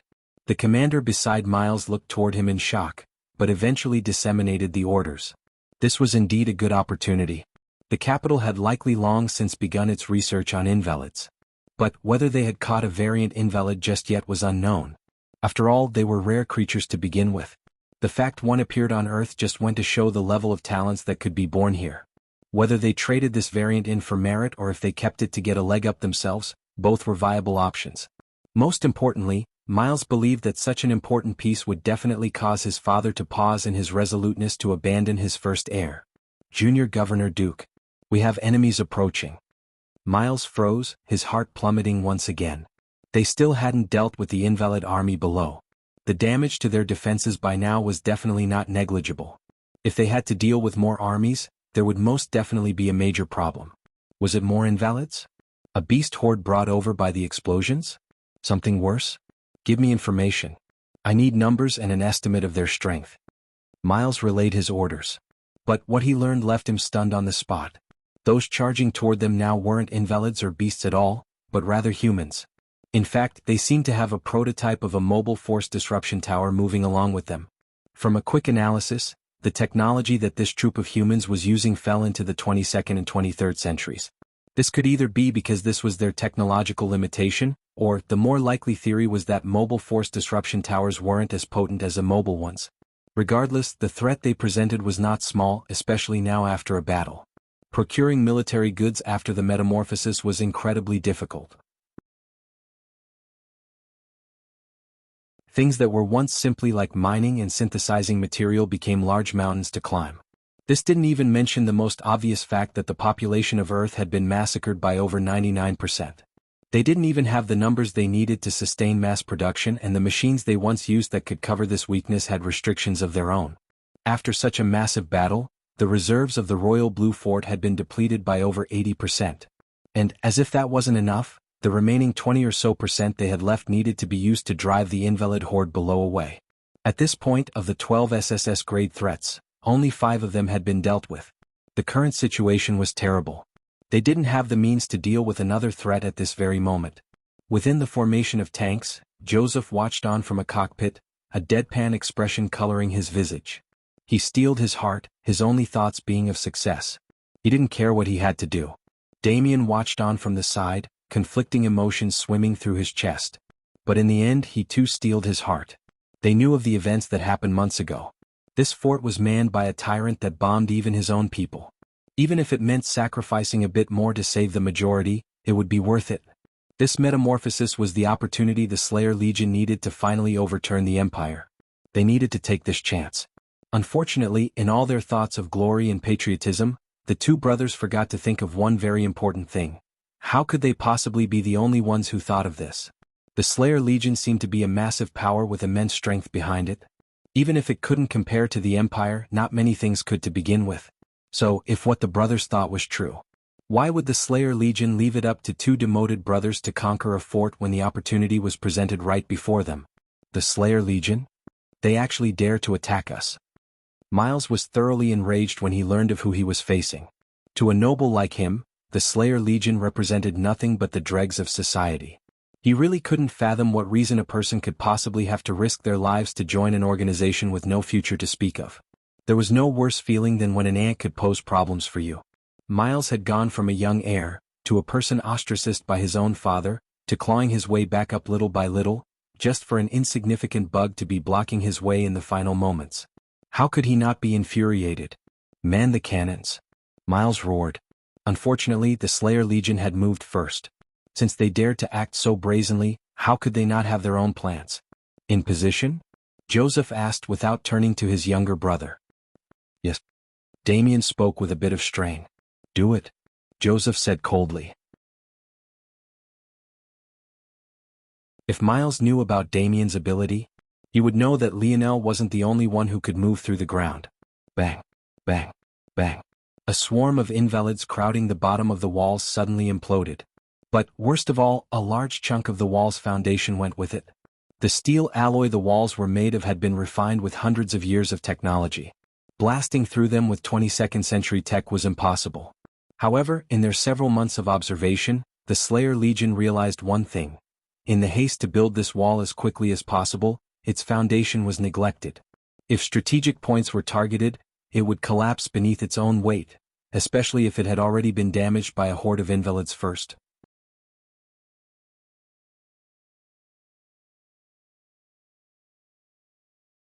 Chapter 4:11. The detonation was deafening. To those within the walls, it felt as though another doomsday was descending. The cacophonic blasts were no less haunting than the day the Paradise Islands fell from the sky. Miles felt the ground beneath his feet buckle and collapse. What did it sound like for millions of tons of steel to bend? What did it sound like for a mountain of metal to collapse?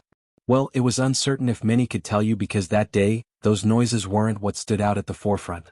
What they would instead remember was the sight of the wall that had protected them for over a year splitting and the flood of invalids that crawled out from the billowing smoke and endless fires. It was a sight right out of hell. These creatures didn't know pain, they didn't know fatigue, they didn't know mercy. Even while climbing over the charred corpses of their own comrades, they didn't pause for even a moment. Their only thoughts were of the humans they could sense. Those were the people lucky enough to succeed where they failed, they were the nutrients they could use to evolve once again and change their futures. Miles clung onto anything he could to not fall to the ground below. He pulled himself up, crawling toward where the walls were still level. But there were no small number of soldiers who weren't nearly as lucky as he had been. The chain of command completely collapsed. The tanks of the Slayer Legion continued to roll forward. Their barrels aimed upward, firing toward the tops of the walls. The chaos was already enough to almost guarantee that no one would be able to target the fort's cannons toward them. However, Joseph left nothing up to chance. Without caring for casualties, the tracks of their tanks crawled through the battlefield, firing in a rhythmic manner. Within the city, chaos had descended.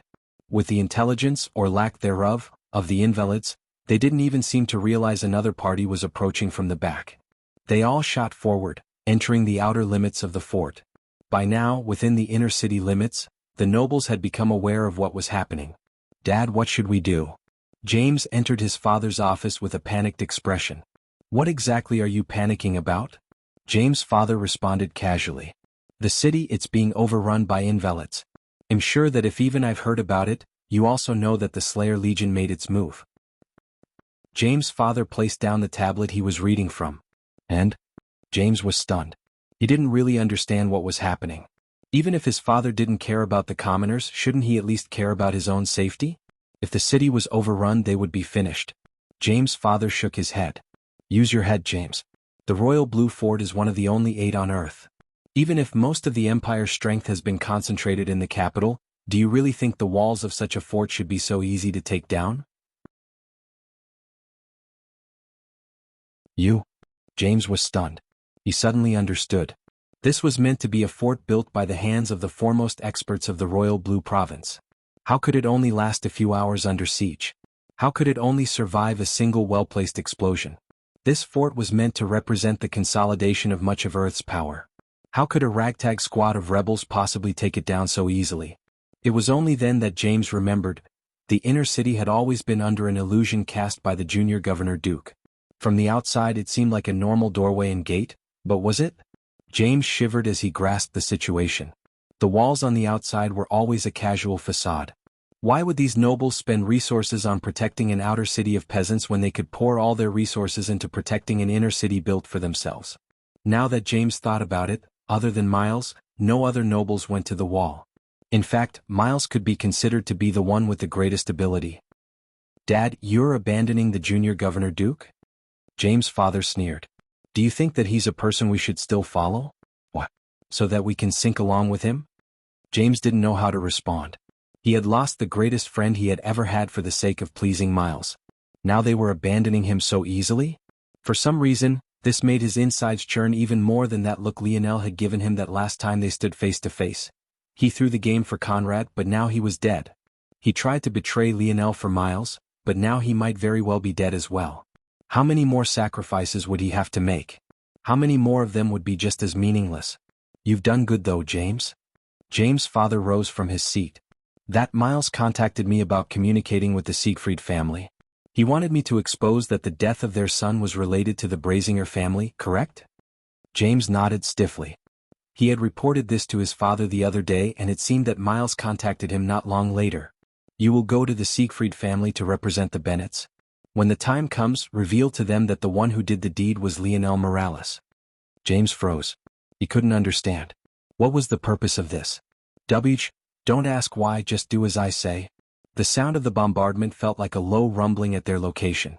But, slowly but surely, the rumbling dampened and eventually they couldn't hear anything at all. It was as though they had been completely cut off from the outside world. James gripped his fists tightly, looking toward the ground as the voice of his father drifted to his ears once again. "The title of Governor Duke belongs to our family. Unfortunately, your great-grandfather trusted the wrong people. Remember that the sole purpose of your existence is to lead a path toward the rebirth of this family. Go." In the outside world, the rumbling had obviously never stopped. While the inner city had regained a peaceful calmness, the cries of those without status continued to ring. But it was in that moment that a figure appeared before the crack in the steel wall, his irises flickering between a violet red and a pale green.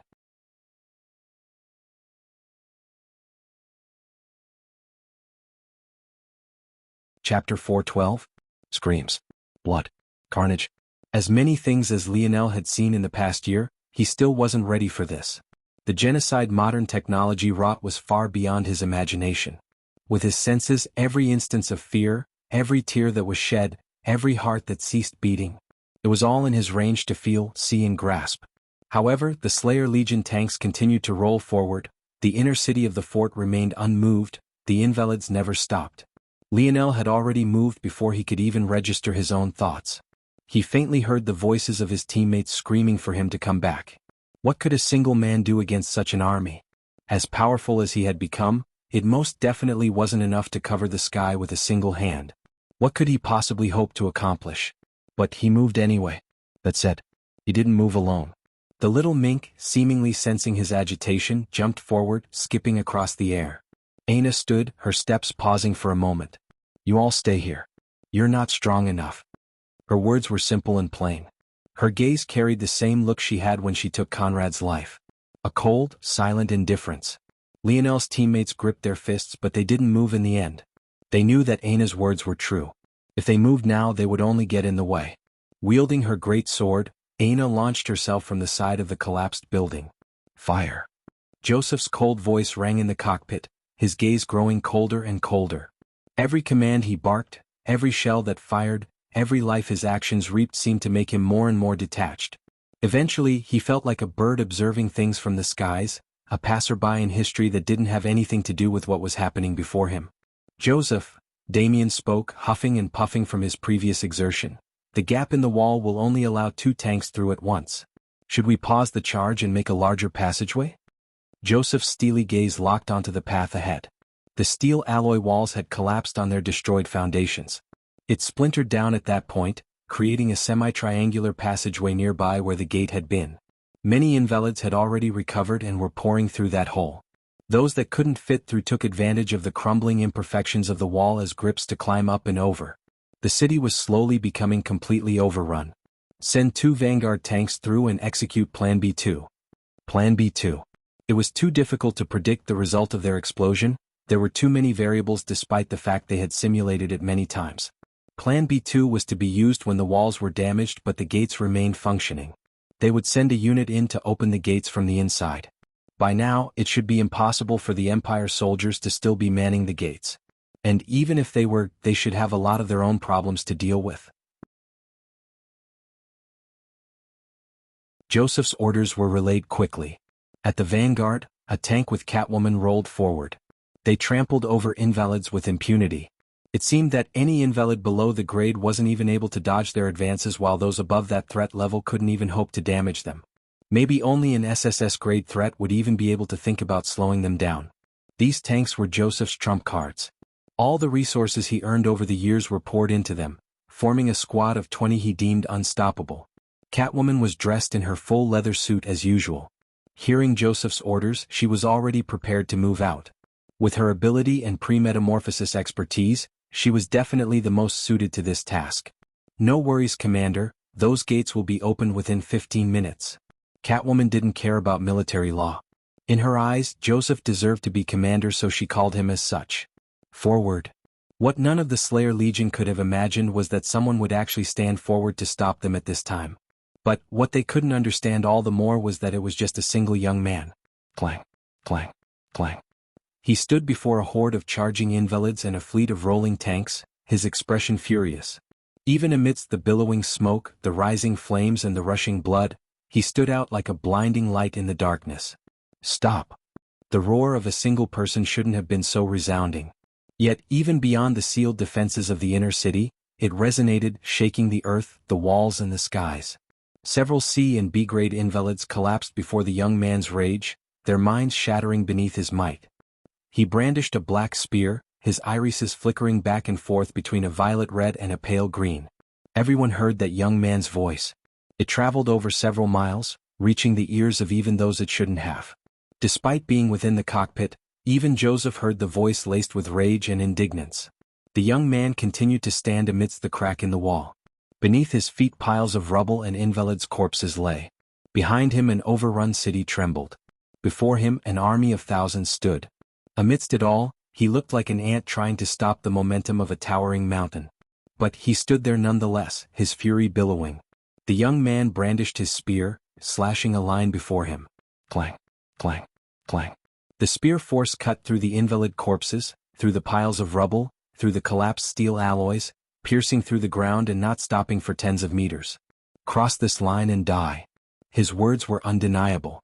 Like a higher judgment passed down from a god on high, it caused the hearts of all those who heard it to tremble.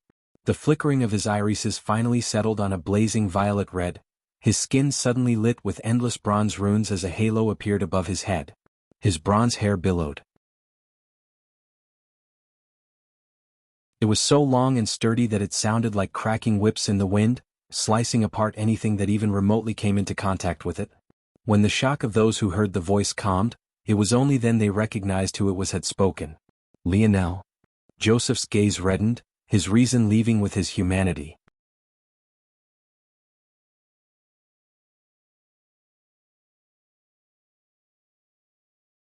Chapter 4:13. Grind him to dust. Joseph roared. To anyone who knew why Lionel was here, it was just a simple matter of him protecting the citizens of this fort. However, how could Joseph and Damien know this? In their eyes, not only was Lionel responsible for their demotions, but he had even returned to the empire and was standing in their way again.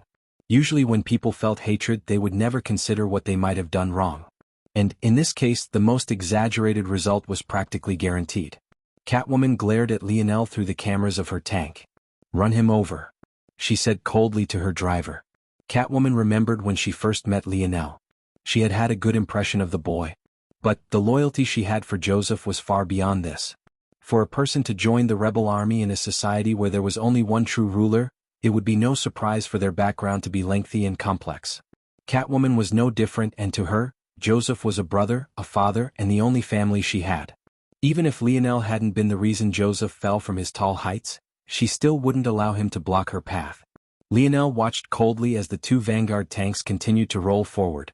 In all their fury, they didn't seem to notice that the invalids had long since stopped pouring into the city.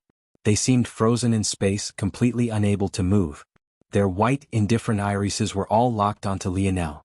Yet, he hadn't spared any of them a single glance. Clang, clang, clang. Chain domain. Beseech you. The heads of several invalids exploded. Illusory chains wrapped around their bodies, severing their limbs and crushing them into bloody pulps. One after another, they disappeared into motes of light, fusing into Lionel's body. "Little Tolly," Lionel called out.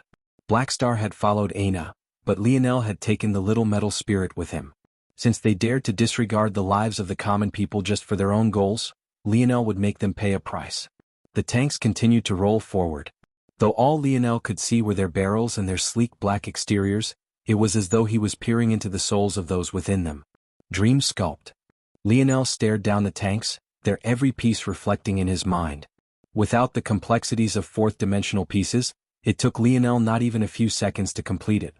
The moment it completed, Lionel arranged its every piece into a dreamscape of its own. In 2 steps, Lionel already grasped the strengths and weaknesses of the tank even better than the engineers that designed it. Metal synergy. Lionel felt his bloodline tremble with excitement. To this point, the greatest use Lionel had gotten out of his lineage factor was the strength of his body. But, if that was all there was to it, it would be called the metal body lineage factor, not the metal synergy lineage factor. This bloodline didn't represent a strong body. It represented dominion over the earth. Scraps of steel alloy that had fallen to Lionel's feet trembled, rising into the air. At that moment, little Tolly had separated into 10 spherical balls, floating before Lionel and resonating with his thoughts. After entering the 4th dimension with his mind, Lionel no longer needed direct contact to control Tolliver. His free hand moved as though he was composing a piece across the air, tapping with a speed and dexterity that was beyond the normal limits of humans. In his right hand, Lionel controlled a chain domain. In his left, he controlled a metal domain. When he said he would kill anyone who crossed the line he drew, he was serious. Little Tolly responded to Lionel's commands. One of its 10 spherical bodies shot forward, enveloping a rising piece of steel alloy. In the blink of an eye, Tolliver had finished. From a single piece of steel alloy, dozens of foot-long needles appeared. Their ends were so sharp that even the small rays of sun that rebounded off it were sliced apart. The rumbling of the tanks grew ever closer. From within the cockpit, Catwoman glanced at the line Lionel drew with a sneer. Her command still stood. Lionel's words and actions hadn't changed a thing. Roll him over. Lionel's gaze sharpened the moment the barrel of the first tank crossed it. He didn't wait for its tracks to do so. He didn't wait for the entire tank to cross over either. Since they couldn't show mercy to those weaker than them, he wouldn't show them any mercy at all. Since they felt that they could do as they pleased because they were more powerful, he would show them what it truly meant to be powerful. Lionel's surroundings suddenly felt a rise in temperature. At first it was subtle, but it grew unbearable very quickly. The invalids that had managed to survive the constriction of Lionel's chain domain imploded into a rain of fire and ash. The fire element gathered around him at inconceivable speeds. In one moment, the foot-long steel needles were an ash gray that matched the tall fort walls. But in the next, they had suddenly begun to glow red. Die. Lionel thought coldly. Lionel's halo glowed. As though receiving a command from its king, the metal needles shot forward at inconceivable speeds. From the vantage point of Catwoman, she couldn't even see them. The speed was simply too much for the cameras to pick up. Even to the last moment, she wasn't aware of just what was about to happen to her. The last emotion on her face was a frozen sneer as she suddenly heard the blaring warning sirens of the tank. She looked back toward the camera and toward Lionel's indifferent expression. That look was seared into her mind as her final memory. She remembered that look. It was the same cold expression she had as they blew up the fort's foundation. It was the same cold expression she had as she watched the invalids swarm the outer city. It was the same cold expression she had as she heard their innocent screams and watched their guiltless blood flow. Bang! Bang! The two tanks imploded into a rain of metal, fire and ash. In one moment they were barreling toward Lionel, and in the next they exploded from within. Lionel felt the heat of the explosion blast against him, kicking his hair up in a storm of its tumult. But he continued to stand there indifferently. Clang! Clang! Clang! One hand brandished a black spear. The other's fingers danced across the air like a composure that plucked the strings of the battlefield. His hair billowed in the air, 10 spheres of silver and dozens of foot-long needles hovering before him. He was just a single man blocking a flood from all sides, but he still stood tall.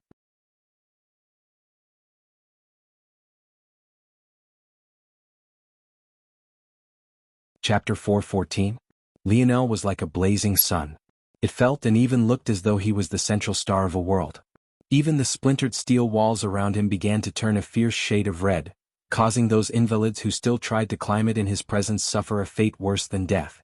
This was none other than the manifestation of the female fire mage's domain. However, Lionel had come to understand that this couldn't be considered to be a true domain. The difference between it and his chain domain was subtle, but it was there. From his communication with the dictionary, Lionel learned that this went by many different names. Some worlds called it a style, others called it martial arts, some called it a dogma or a Tao. Ultimately, this was the final branch of what Lionel had categorized as this new world order's power system. While there were many different magic systems with countless branches in between them, Lionel had ultimately broken down the overarching power system of the dimensional verse into just a few categories. The first was one's ability. This existed outside of everything else and could often be considered to be a unique talent. In many cases, one's ability provided one with an affinity, but there were some cases where it didn't have to either. It was a special category that could often make or break one's level of talent. The second category were lineage factors. This could be passed down to one from their parents or be a product of the future influencing the past. The third category was force. This category included neutral force and force-strengthening deviations. There were countless methods of utilizing force, whether that be in hand-to-hand combat or even in mage arts. The fourth category were universal cycles. This branch of the power system used the universal force to give an overall boost to one's fighting ability. The fifth category was soul force or the mind, while the sixth category was the strengthening of one's body, both of which Lionel had dabbled in. From Lionel's current understanding, this style or martial arts or dogma could be considered the seventh and final category. This was a comprehension that could fuse one's power systems into one, boosting it and helping one execute it all to the greatest possible extent. For example, Jilnea's fall style was one that emphasized a relentless attack. When this style was mastered, Jilnea was able to tailor her battle sense toward this particular style, allowing her attack, defense and movement to display themselves as one seamless whole.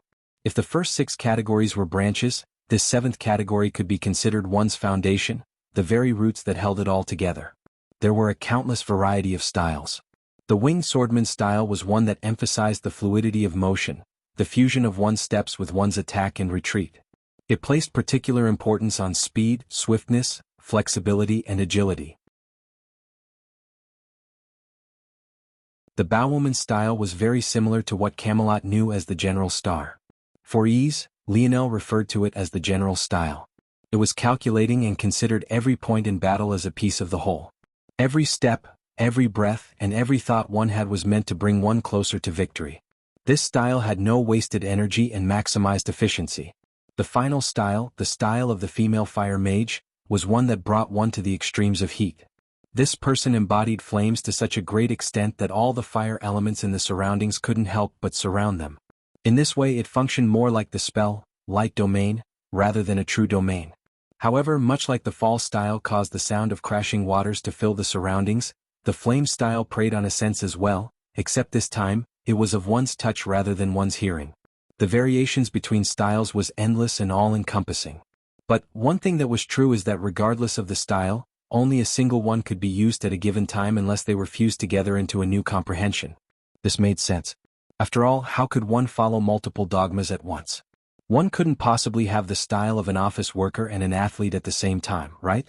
At least that was the case for those who couldn't split their minds. Still, despite the fact Lionel could break this rule, he didn't feel a need to. It drew too much on his dream force to do so. Plus, for such a situation he didn't need to. He continued to stand at the broken entrance of the fort, his battle intent blazing. He had not a single intention of letting anyone through. Joseph's gaze went blank. He stared without words at his screen, watching as the two tanks fell into an explosion of fire and shrapnel. His heart felt as though it was being torn out of his chest. Cat! Joseph's devastated roar resounded through the cockpit. The eyes of several of the drivers went red. Their cannons aimed toward Lionel, their fury reaching untold heights. They were all a family. Many of them came together when they were at a vulnerable place and had learned to lean on one another. Kat wasn't just a woman, wasn't just a colleague, she was their sister. The same way Joseph was a father to her in many ways, she was a mother to others. Clang, clang, clang. Lionel's gaze remained blazing. He brandished his spear, drawing another line across the ground. This one was even further ahead and was even deeper. He didn't speak this time because there was no need to. His meaning couldn't have been clearer. If they dared to come any closer, he would only kill more. Joseph saw red. To his side, tears streaked down Damien's face. Though he didn't say a word and had clenched his jaw shut tight, the fury in his heart was no less than the others. Fire. Lionel's gaze flashed with a cold light. You're tuning in to the Han Lee's Wuxia Chronicles YouTube channel. We're so grateful for your support, and don't forget to subscribe to join us on this incredible journey through captivating stories. Your generosity through donations truly makes a world of difference, as it's the primary source of revenue that allows me to expand and enhance this channel for you. Thank you from the bottom of my heart for being a part of this adventure.